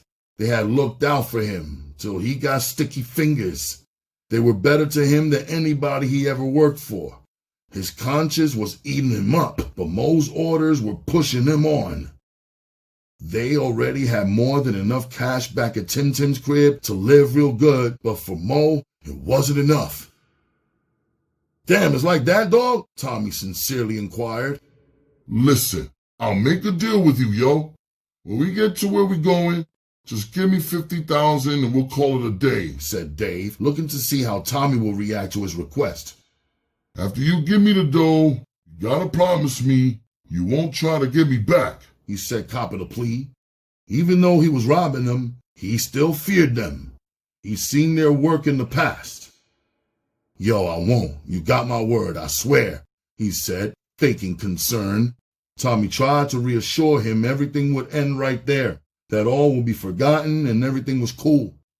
He knew in his heart, however, that the next time he ever saw Mo or Dave in this life or the next, he'll kill them both. At this point, Dave was just trying to save his own ass. He just wanted the money so he could roll out. He was already fantasizing about what he would do with his loot. He was going down south where he'd be safe from Mo and the twins. In the back of his mind, Dave knew he'd never be safe in B-More, not after what he just done. Arriving at the destination, a nervous Dave was still gripping his gun, fearing for his own safety. Till the money was in his hands and he was on I-95 headed south, he wouldn't feel safe. As they exited the car, he followed Tommy in the cover of darkness to his door. Reaching the door, Dave stood directly behind Tommy. He scanned the half-completed, slightly deserted townhouses for any signs of a setup. "Open the door," said Dave. "I don't have my keys." "Remember, you took them from me?" asked Tommy. "I got to knock on the door." "Don't worry. Don't nobody stay here but my girl and me," said Tommy, as if he wasn't lying. Instantly, Dave got suspicious. "Yo, you ain't say nothing about no girl. I hope you ain't trying to pull a fast one," said Dave. "Be cool, yo. It ain't nothing like that. Don't worry, I got you. You don't want to look it out for me, remember?" asked Tommy back at him. Tommy walked up to the door. He knocked hard on it 3 times in rapid succession, not once, but twice. He heard his girl come to the door and look through the peephole. The look on his face told her what to do. Tommy? She screamed from behind the door as he dived to the ground. 10 shots from inside the house ripped through the door, turning it into Swiss cheese. Dave's upper torso absorbed all 10 shots, jerking his body backwards. He was dead before he hit the concrete. The one precaution the twins had took in case of unwanted guests paid off. Never in their wildest dreams did they believe they'd have to use it, but they practiced it anyway. Now, thanks to his girl Gina, the money was safe. That's why Tommy dealt with her. She was a soldier, and he knew he could count on her to shoot first and ask questions later. It took both of them to drag the body inside the house and down to the basement. There would be time later to clean up the blood and get rid of any evidence. Right now, he only had time to grab his bulletproof vest, his .44 caliber Desert Eagle, and briefly explain to Gina what was going on. He was in a race against time and had wasted 45 minutes already. He prayed that it wasn't too late. Pacing the floor, Mo anxiously awaited his crime partner's return. Having already ransacked the house and finding nothing but drug paraphernalia, scales, vials, baggies, measuring spoons, and cut, he was pissed that he couldn't find any dope. Petty-ass Mo did manage to find a couple pair of gator shoes, some sweaters and leather jackets in a trash bag, and placed it by the door. Yes, he most certainly was taking that too. Those shoes fit him perfectly, and so did the butter leathers. What the fuck is taking so long? He wondered. Mo knew he should have brought someone else along, but he had nixed that idea because he was too greedy to divide the pie 3 ways. Mo wanted it all for himself. I hope this nigga takes care of business, thought Mo. If everything was everything, Mo figured he'd be on his way in the next 30 minutes without Dave. He had no intention of splitting shit with Dave, not one penny. Dave was weak. That shook-ass nigga served his purpose by putting him down with the heist. One time when Mo was ready to move out on the twins before, Dave got cold feet and didn't show up. This time, he actually threatened him to come along. Looking down at the 2 bags of money, Mo began to lust. Finally, he was paid. Now he could stop robbing. He could be the big-time dope dealer he always wanted to be and ball the fuck out. He wanted to be mentioned in the same breath as the big-time hustlers he heard about when he was a kid, names like Peanut King and Joe Dancer. He wanted to shine and be immortalized in street tales for years to come. Damn, I wish this nigga would hurry up with my money, thought Mo, as he looked down at his wrist. Frank is really telling the time, he thought to himself, looking at his new watch. doing over 100 miles per hour in his Nissan 300ZX twin turbo. Tommy was driving like a madman. He and Gina were rushing back to Tim's condo. He had murder on his mind. If anything happened to his brother, there would be hell to pay. His co-defendant, Gina, was down for whatever. The bell startled Mo out of his thoughts. He was so happy Dave had returned. Now he could get the show on the road, kill Dave, kill the other twin, take the money, and go about his business. It was a simple plan. So simple, wasn't no way he couldn't execute it. It went off again before he could make it to the door. Peeping through the Venetian blinds out of the kitchen window, he didn't see the car. The parking spot was empty. It then dawned on him that whoever it was on the bell was already in the building. They had bypassed the intercom system. Mo quickly snuck over to the peephole and looked out. What he saw on the other side of the door was a beautiful dark-skinned woman in a form-fitting dress. Tapping her foot impatiently, she waited for a response from inside the house. Not expecting anybody but Dave, he was caught off guard. Who the fuck is this? Mo thought. Confused, he walked away from the door trying to gather his thoughts. He hoped she'd get the message that nobody was home and leave. He cursed himself, remembering that Tim's car was parked out front. Suddenly, she banged at the door again, real loud, as if she were kicking on it, trying to break it down. Tim, open this goddamn door. I know you in there. I saw your car outside. Shit, Mo cursed under his breath. Hesitant, he still was unsure of what to do. Open the goddamn door. Why I still gotta ring the bell, Tim? Why? If you're in there with another bitch, I'm whooping her ass and then yours, she said loudly at the door. Fearing all this noise would arouse the neighbor's suspicions, he had no choice but to let her in and knock her noisy ass off too. While Gina played her part, distracting Mo, Tommy had swung around the back of the building and climbed up the balcony to his brother's second-floor apartment. From the shadows, he watched the scene play itself out, trying to locate his brother. Then and only then could he spring into action. The only thing that separated Mo from death was a sliding plate glass window. Kneeling, holding his gun low, he scanned the living room in a desperate search for his brother.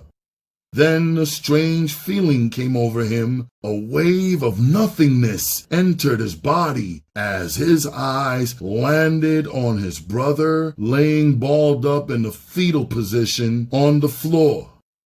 His glassy, lifeless eyes were staring right at him as his head lay surrounded in the pool of his own blood. The realization that his brother was dead hit him like a hard brick thrown in his face. A feeling of rage to the place of pain that rips open a heart is exactly what he felt at that moment. In third person, Tommy jumped through the plate glass door, Desert Eagle blazing his entrance. Boom, boom, boom, boom. A pause, then boom, was all that could be heard. The sound of shattering glass, followed by 5 loud thunderclaps of gunfire, took Mo by surprise. Just as he was opening the door, he was hit. The first shot caught him in the side, disabling him and dropping him on impact. The others missed his head by inches, knocking huge chunks of plaster out the wall. Tommy kept coming, firing as he advanced. He stepped over his brother's body and crushed the shards of glass that had fallen. He didn't care about neighbors and fuck the police. Raving mad, Tommy had blood in his eyes. He was gonna have his revenge, for nothing else mattered. Revenge would give Mo a closed casket funeral. He walked upon his squirming victim and looked down on him. "Please don't kill me," Mo said weakly, now pleading for his own life, without absolutely any regard for the life he had just taken. Mo could feel his soul leaving his body. His insides were on fire, and all he could do was beg Tommy not to kill him. Immune to his pleas, full of revenge, and on the strength of his brother, Tommy stuck the gun in Mo's mouth and squeezed the trigger, blowing a hole in the back of Mo's neck. As if nothing had happened, he immediately stood and looked down at his lifeless opponent. Leaving third person, he turned his back to Mo's dead body. Slowly, he walked over to his brother and knelt down against his cold, lifeless body, laying his head on Tim-Tim's chest. "I took the nigga out, Tim-Tim. I took the nigga out for you," he said, now cradling his brother in his lap as tears streamed down his face. "Tommy," said Gina, moving towards him. "Go!" he shouted, pointing to the door with his gun as he heard her voice, almost forgetting she was there. "Please, just go. Please, go," he ordered, wiping his tears, not wanting to share them with her, only his brother. Gina, not needing to go through it with Tommy waving his gun around and shit, rolled out. She had a dead body at the house to deal with and knew just who would take care of that. The news of Tim-Tim's death and Tommy's arrest drove their mother hysterical. Found right next to his brother's dead body, gun in hand, Tommy was promised to see life in prison. The grief and depression consumed Tina. Stress gripped the family as a whole. Under a doctor's prescription for Zoloft to help make it through the funeral and burial of her dead son and the realization that her other son was facing life in prison, this was the point of her life, in her time of suffering, that she turned to the Lord. She found religion and ran with it. She was a borderline religious fanatic, and to some degree, the word cult would even be appropriate. For Mimi, she was the exact opposite. Not quite as open nor believing as her mother, Mimi fell face first into negativity. She stopped caring about everybody and everything, including herself.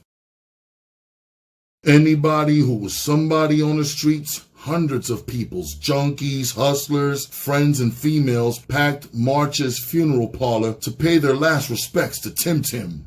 He was heavily respected and known throughout Baltimore for playing fair. If he did something to anybody, more than likely, they had it coming to them. All the hustlers in the hood got together and did something unprecedented. Everybody closed up shop. Simultaneously, shit shut down during the hours of his wake and funeral. Not a nickel vial of coke or a dime bag of dope was sold. It was like the whole city stopped to say goodbye. Months after the funeral, T-shirts bearing his likeness with the inscription reading "Super Tim, we miss you" were being worn by everyone in the city. After burying one son, Tina faced the inevitable dilemma, the murder trial of her other son. Armed with her newfound faith in God and Mimi dragging behind on her arm, she made her way to the courthouse to support her son. Unfortunately, a mother's love and good intentions can only go so far in the legal system. Testifying as a character witness for her son, Tina talked about his nice childhood and good upbringing. But Mother Teresa and Perry Mason couldn't beat this case for Tommy. It was high profile and well publicized, which wasn't in Tommy's favor at all. Not to mention, Vol.1 had his black ass before an all-white jury in, unfortunately, the county. Even if he was innocent, with the media and jury in front of him, the brother would still be in jail. Tommy never had a chance. The deck was stacked and the cards were marked from the gate. The prosecutor painted a perfect picture of the influx of drugs, guns, and murder. Subsequently, Tommy was tried and convicted, then sentenced to life in prison. The prosecutor went straight for the premeditated murder, convincing the jury that Tommy had every opportunity to alert the authorities. The prosecutor called it revenge and referred to Tommy's actions as street justice. Thanks to his girl Gina, he didn't get charged with double murder. Gina called his father and Willie got rid of the other body. Tina ultimately lost 2 sons, one to prison and the other to an early grave. In her everyday life, she only had one remaining child, Mimi, and she vowed to protect her from harm. It was so funny when one reflected on one's past and one's life. All those years with Willie, the lifestyle and the drugs never had affected her directly, only indirectly, being the cash Willie provided her with.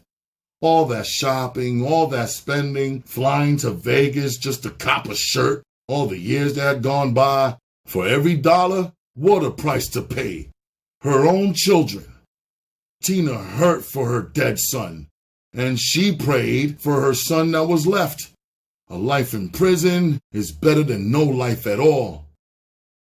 Her children's lives were all that mattered since the day she had given them life. It was all she could do to maintain. It was so bad for Tina trying to cope that Willie had to be on standby and was over her house every day checking on her. In light of the recent drama involving the twins and considering all the adversity that they faced together, Tina tried desperately to reestablish a strong mother-daughter relationship. But Mimi wasn't having it. She didn't want to be smothered with love from her mother. She wanted time alone to mourn and remember her brother. There was no timetable for her grieving. Mimi was especially close to Tim Tim, so it was hard for her to accept that he was gone. Tommy's life sentence was just as hard for her to accept. Judging by appearance, she took it all well on the outside, but on the inside, it was another matter. She was confused, naive to the harshness of the game. Facing life without her brothers, her protectors, her bridge for the troubled waters, the future looked bleak in her eyes. Mimi became withdrawn. Her room became her cocoon. She never left it. She felt abandoned by all the men which were ever in her life, first her father, now her brothers. Doors once closed to Mimi were now open, literally flung wide open for her to walk through. She started hanging with some fast girls she met in school. She partied heavily, making her way through the club circuit. From Hammerjacks, the Underground, to the Paradox, Miss Mimi was in the house. She was like a shaken can of carbonated soda, and Tina was the one who popped the lid, realizing her daughter was out of control. There was nothing Tina could say or do that would make Mimi mind her. Concerned for her daughter, she had her pastor come over to talk to her. When that didn't work, in a last-ditch effort, she solicited help from Mimi's father. Talk to her, please. Talk some sense into your daughter. That's what Tina kept asking him to do. Willie tried to be the dad he had always wanted to be. He tried lecturing his daughter on the evils of the streets, but it was too much, too little, too late. He couldn't get through to her. She wasn't feeling anything he was trying to say. Where were you when I really needed you? She sat there asking him that question in her mind as his speech continued. That shit was going in one ear and out the other. He wasn't at all concerned no other time. Truthfully, he didn't think it was that bad. He knew Tina and how she reacted to everything. Besides, Mimi wasn't pregnant or doing badly in school, so what's the problem? This was just a phase she was going through. Or at least that's what Willie thought. A female problem best left between two females, Mimi and her mother. He did what he could. Then he washed his hands of the situation. Disobedience filled Mimi's days. Her release, Her temporary escape from reality started the first time she smoked weed. She was hooked, loving the euphoric sensation. It made her feel happy and carefree. Getting blunted and partying became Mimi's favorite two pastimes.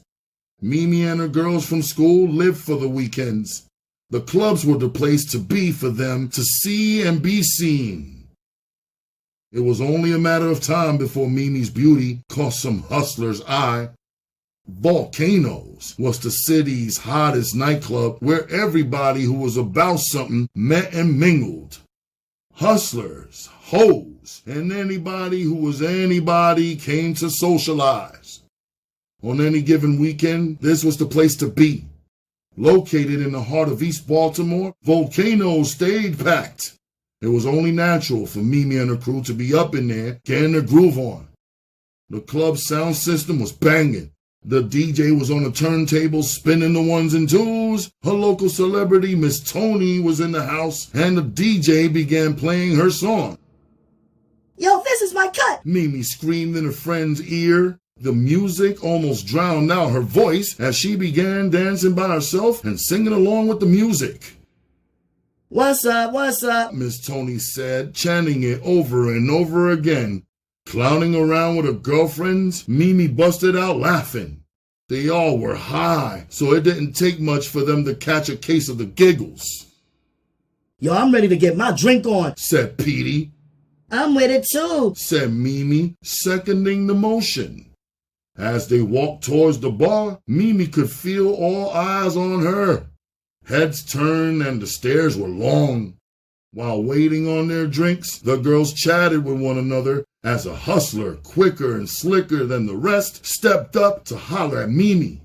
His name was Twan, a cornrow-wearing, handsome, dark-skinned brother hailing from East Baltimore's Greenmount Avenue. He was a young gun on the rise. He was seeing major paper, and with his good looks and his hustling skills, he was that nigga.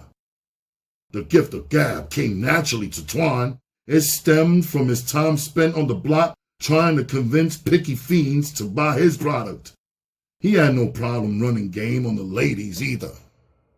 Yo, shorty, put that money away. I got y'all, Twan said, flashing a large knot of cash with a friendly smile that revealed two front gold teeth. Playing hard to get and doing her best to look evil, Mimi said, We alright, yo. Pretending not to have seen his pockets, she rolled her eyes and turned her head away. What I say, shorty? He replied, as if she was going to do as he said. My name ain't Shorty, it's Mimi. She snapped this time, getting a better look at him. Shorty, what's up with you, yo? What, you on some anti-social shit or something? He asked real cool. Twan took Mimi's response as a challenge and paid for their drinks anyway. He sensed there was something special about this girl. She wasn't your average chickenhead, because if she was, he would have slapped the taste out of her mouth. Instead, he cocked his head back and laughed, letting the insult slide. Dig, Mimi. I don't mean you no harm. My name is Twan, he said, flashing his gold teeth. But before he could follow that up with some super slick shit, the club suddenly exploded with gunfire. Boom, boom, boom. The gunshots echoed through the club walls, bringing an abrupt halt to the party atmosphere. Two rival drug cliques brought a territorial dispute to the club as usual. Thinking fast, Twan grabbed Mimi and her girlfriend, pulling them both to the floor. With his body, he shielded Mimi from danger. Just as quickly as the shooting started, it stopped. Regaining his composure, he gathered up Mimi and her girlfriends, then escorted them out the club and into his Land Rover. Yo, you alright? Twan asked, speeding away from the club and checking his rearview mirror for a response. Yeah, we cool. Stupid ass niggas always gotta fuck shit up, said Petey from the back seat. Mimi sat in the front, a little dazed and a little shook. That was the first shootout she has ever been in. It was hectic. The gunshots and screams had left echoes in her head. Can you take us home? A voice in the back asked. Suddenly, Twan realized he was driving aimlessly. He had a hard time concentrating on the road. He constantly looked over at Mimi, who was quiet. He turned on North Ave and started taking directions to the individual homes. In different parts of West Baltimore, Emerson Village, and Park Heights, Twan dropped them off one by one, saving Mimi's house for last. When he got to her block, he parked instead of pulling up in front of her door and dropping her off as he had her friends. Instantly, they clicked. All the sarcasm that Mimi had earlier was gone. She appreciated the fact that he had shielded her, and for hours she sat in the car talking to him. The conversation varied from music to clothes. Then things turned personal. You got a girl? She asked. Nah, me and my girl broke up a couple of months ago, Twan replied, lying. Why? A curious Mimi couldn't help but to ask. A lot of reasons. To make a long story short, she didn't understand what I had to do. She says she did, but when it came time for her to demonstrate her understanding, she couldn't. She was real insecure. We used to argue every day, all day, sometimes for no reason at all, he said, running his game. His sincere facial expressions and the tone of his voice made him endearing to her. There was something about Twan that made Mimi want to open up to him. He wasn't like other guys. Effortlessly, their conversation flowed. He was so easy to talk to. Mimi definitely wanted to get to know him better. Before they both knew it, the sun was rising and the birds were chirping. They exchanged numbers and a brief kiss. Parting, Twan promised to call her soon. Mimi got out of his car and walked to her front door like she was floating on air. She wanted to get with him. Keeping his promise, he called a day later. Twan was ready to put his full court press on her.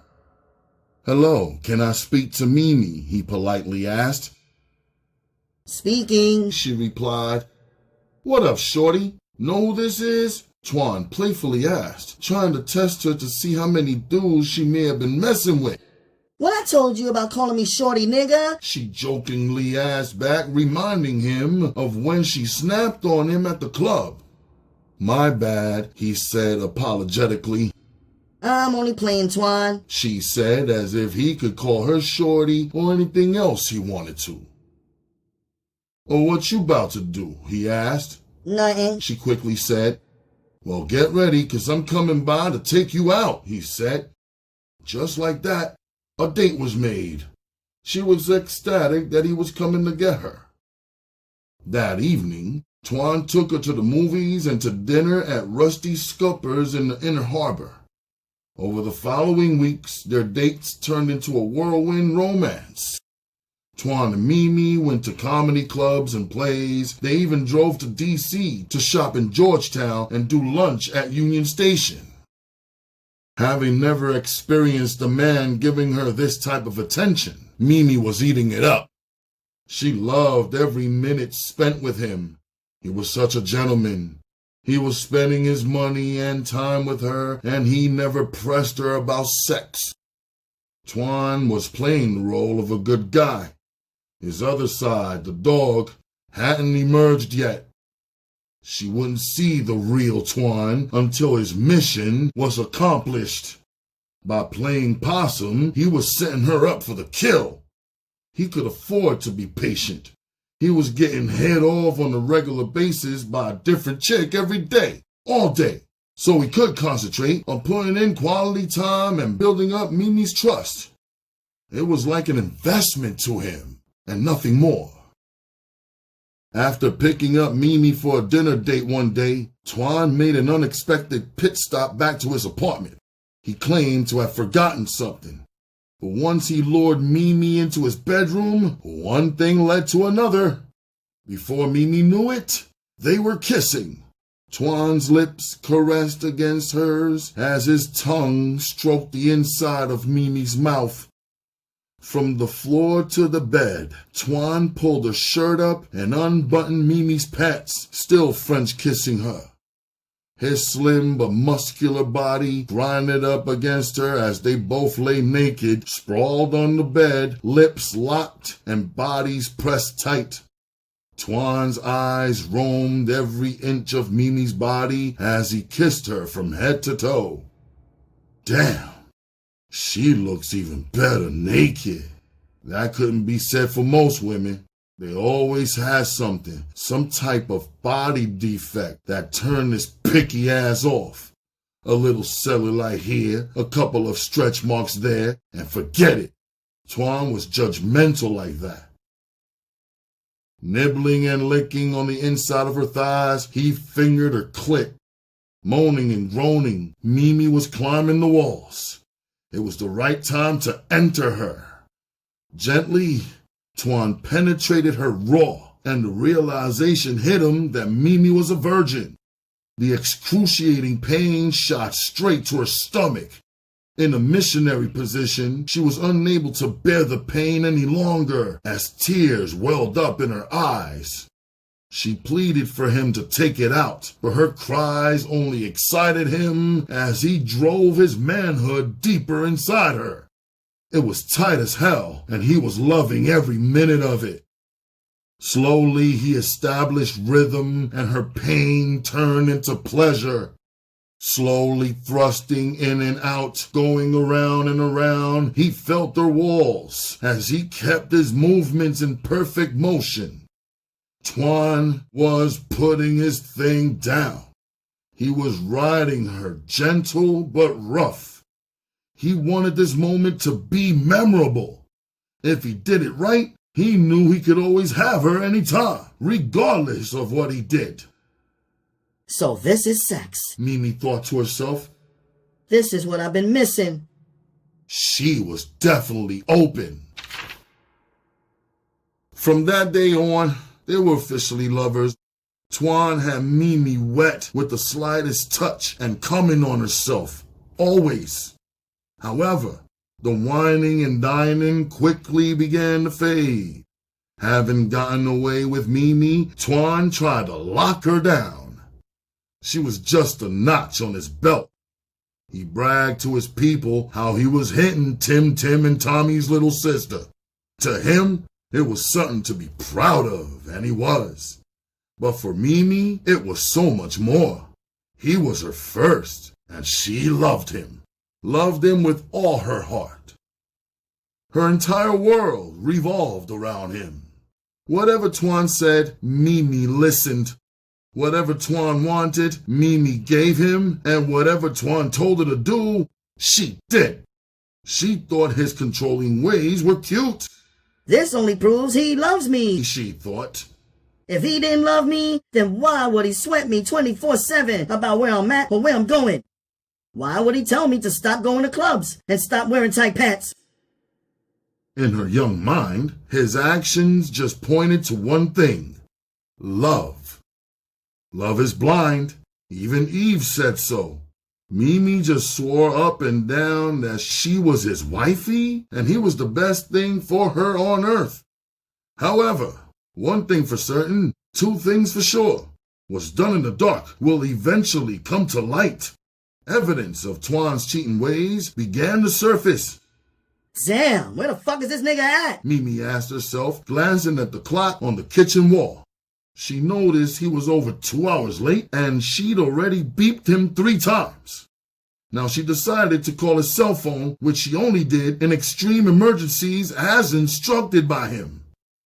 On the 5th ring, a girl's voice could be heard through the handset. Hello? Hello, Twan? Mimi questioned, knowing that didn't sound like him.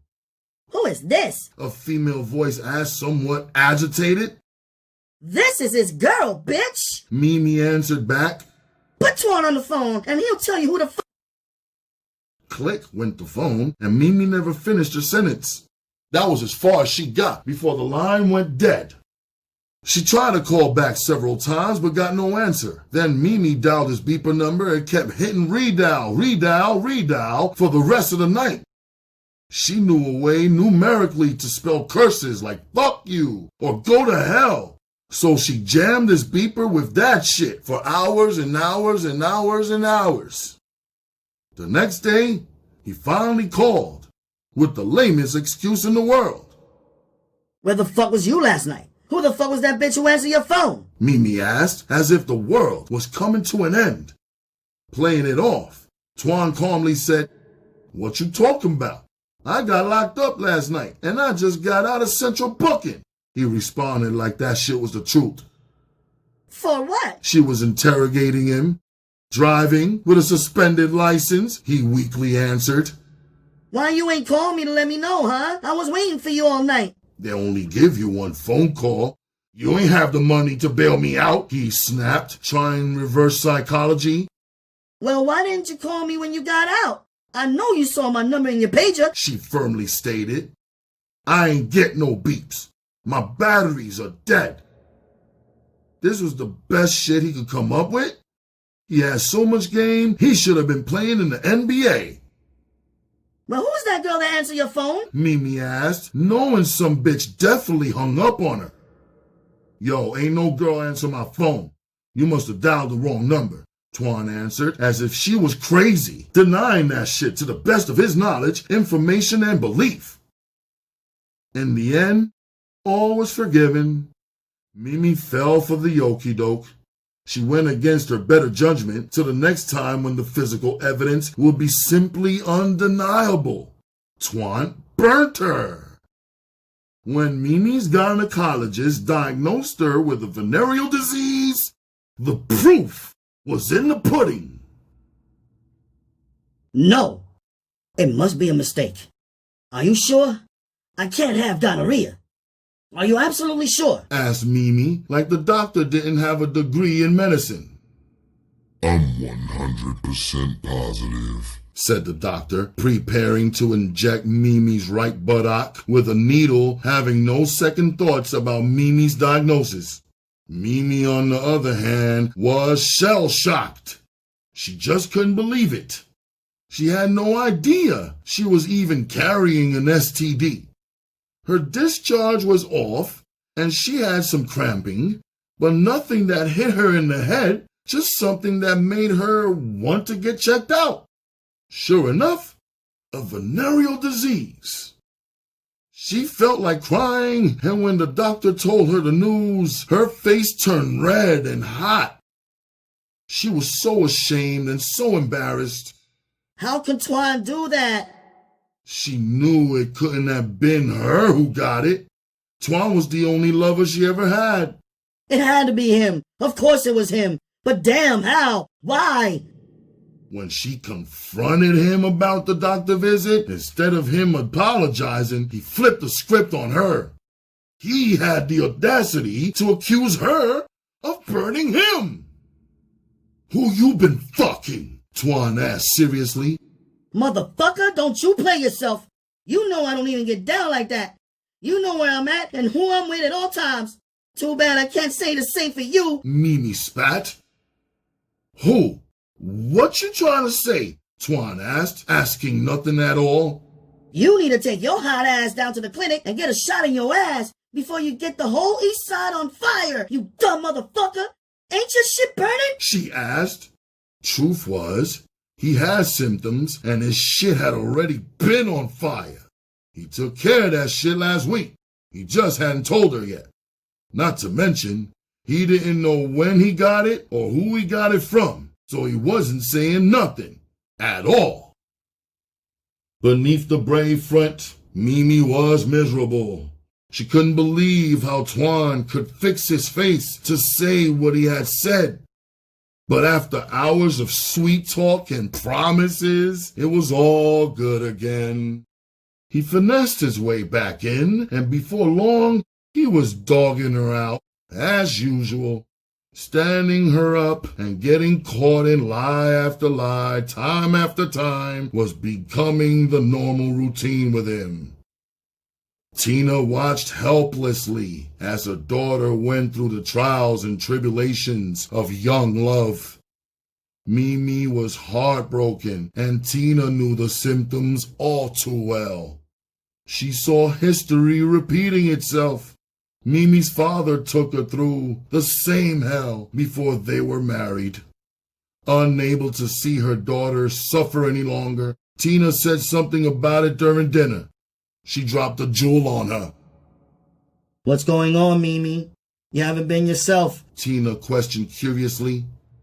Nothing. Mimi said nonchalantly while playing with her food. You think I'm blind, deaf, and dumb? I wasn't born yesterday. I was once your age, you know. I know that boy is showing his behind. Baby, you don't have to put up with that nonsense. You can't make him do right. If you're not happy, leave him. Don't sacrifice your happiness for nobody. You're still young, and there will be others, trust me. Always remember, a lying man is a half a man, and a half a man ain't no man at all, said Tina, sounding like she was Reverend Parker from the church. Seeing the logic in her mother's advice, Mimi had no choice but to agree with it.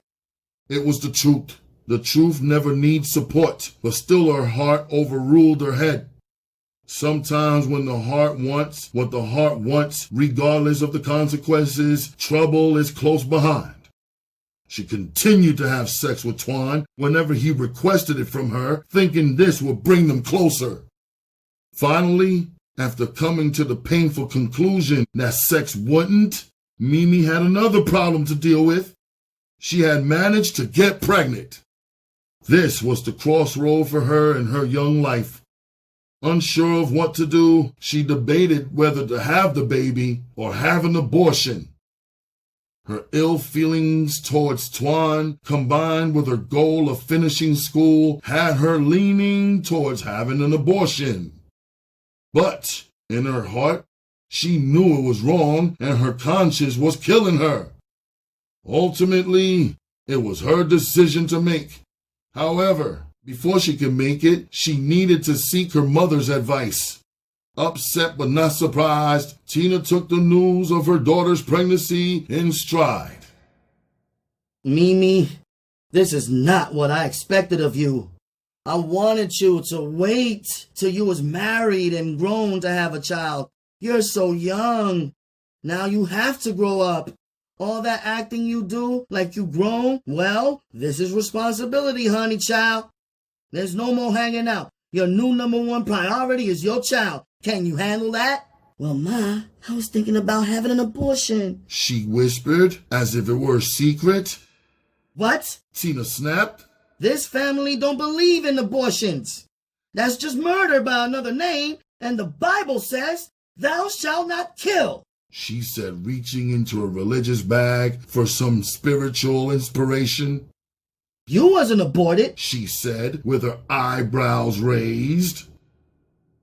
That was all it took to convince Mimi to have her baby. All she needed was some maternal guidance, which is where Tina stepped in. Fortunately, the pregnancy bonded the two women. It was Tina who took Mimi to all her prenatal appointments and Lamaze classes. She ran out to the supermarket at all hours of the night, catering to her daughter's crazy food cravings. Mimi finally realized her mom and her unborn child was all she had in the world. In her last month of pregnancy, Twan tried to pop back into the picture, but the damage was done. Ain't nothing happening, Twan, said Mimi, standing in the doorway of her mother's house, holding her 8-month-old belly. I'm just trying to check on you, said Twan in his normal, most sincere-sounding voice. Twan, you ain't been bothered to check on me. Why you bothering now? Asked Mimi, looking confused, like she truly didn't understand why he was there. What you mean? Ain't you having my baby? He said, as if that's why, after the last trimester of Mr. Invisible, he was suddenly being seen. You know what, Twan? Do us both a favor and don't bother me by bothering yourself, said Mimi, slamming the door in Twan's face. She then wobbled back over to the couch where a bowl of sour cream potato chips and a pint of Haagen-Dazs vanilla bean ice cream to dip the chips into were waiting for her. Mimi told him wasn't nothing happening. She had no love for him after all he had done to her. Still, Twan kept calling, trying to wear her down. He thought he could get back in like all those other times. He thought wrong. Mimi had loved him so hard, even she didn't understand her new resilience for him. He had worn her down with his mistreatment, his lies, his games, his betrayal, his misuse of the word trust, and knowing that he wasn't the one for her had finally set in. Mimi was over him, and there was no going back. Stop fucking calling me! Ain't nothing jumping off here no more! Mimi screamed into the phone. Go back to your other bitches, yo! She added, tired of his phone games. Come on now, stop playing. Keep acting stupid, and I ain't gonna claim that baby, said Twan, threatening her. Twan, that's some real sucker shit to say. That's how you want to play, you bitch-ass nigga? Don't worry about me or my baby, 'cause you won't never see it, she said, hanging up the phone. Her mother had just walked in the room and caught the end of Mimi's conversation. Don't ever let me hear you talk like that again. Never ever say that to a man. Do you understand? But Ma, you should have heard what he said to me, said Mimi in self-defense. Tina raised her hand, signaling Mimi to be quiet. I don't care what he said. No matter what y'all two may be going through now, don't you ever use the baby to get back at him. A child is not a toy. Don't put it in the middle of a tug-of-war. It needs its father just as much as its mother. Hearing that, Mimi backed down for her mother. She would never apologize, though. Mimi was vindictive by her Scorpio nature, but this situation was justifiably so. She gave Twan her heart, and he stomped on it. After 9 turbulent months, Mimi went into labor. She delivered a healthy 8-pound, 2-ounce baby boy. Since her mother had supported her through her pregnancy, she let her name the baby. Naming the baby after Twan was never a possibility. Mimi swore her baby wouldn't have Twan's name, his first or his last. From the moment Tina laid eyes on her tiny grandson, all she could think of was the twins at birth. In honor of her dead son, she named her grandson Timothy Thomas. For Tina, her new grandson marked both her own sons' lives. The Lord giveth, and the Lord taketh away. Though nothing could replace her son or bring him back from death, having a new life certainly helped to ease the pain. With a baby to take care of and classes to attend, Mimi began to buckle down and fly right. As a reward for being so good, Tina was taking Mimi to New York on a church shopping trip. I've been saving some money for your new school clothes. I think this will be a good outing. We don't never get out no more, said Tina, bundling up the baby. I know, Ma. I'm real excited. I never been to New York, said Mimi, like she was really going somewhere. Tina picked up the baby and placed a bundled Timmy in her arms as she headed out the door. If you so excited, why your shoes not on? We got a bus to catch. What you doing? Come on, Mimi.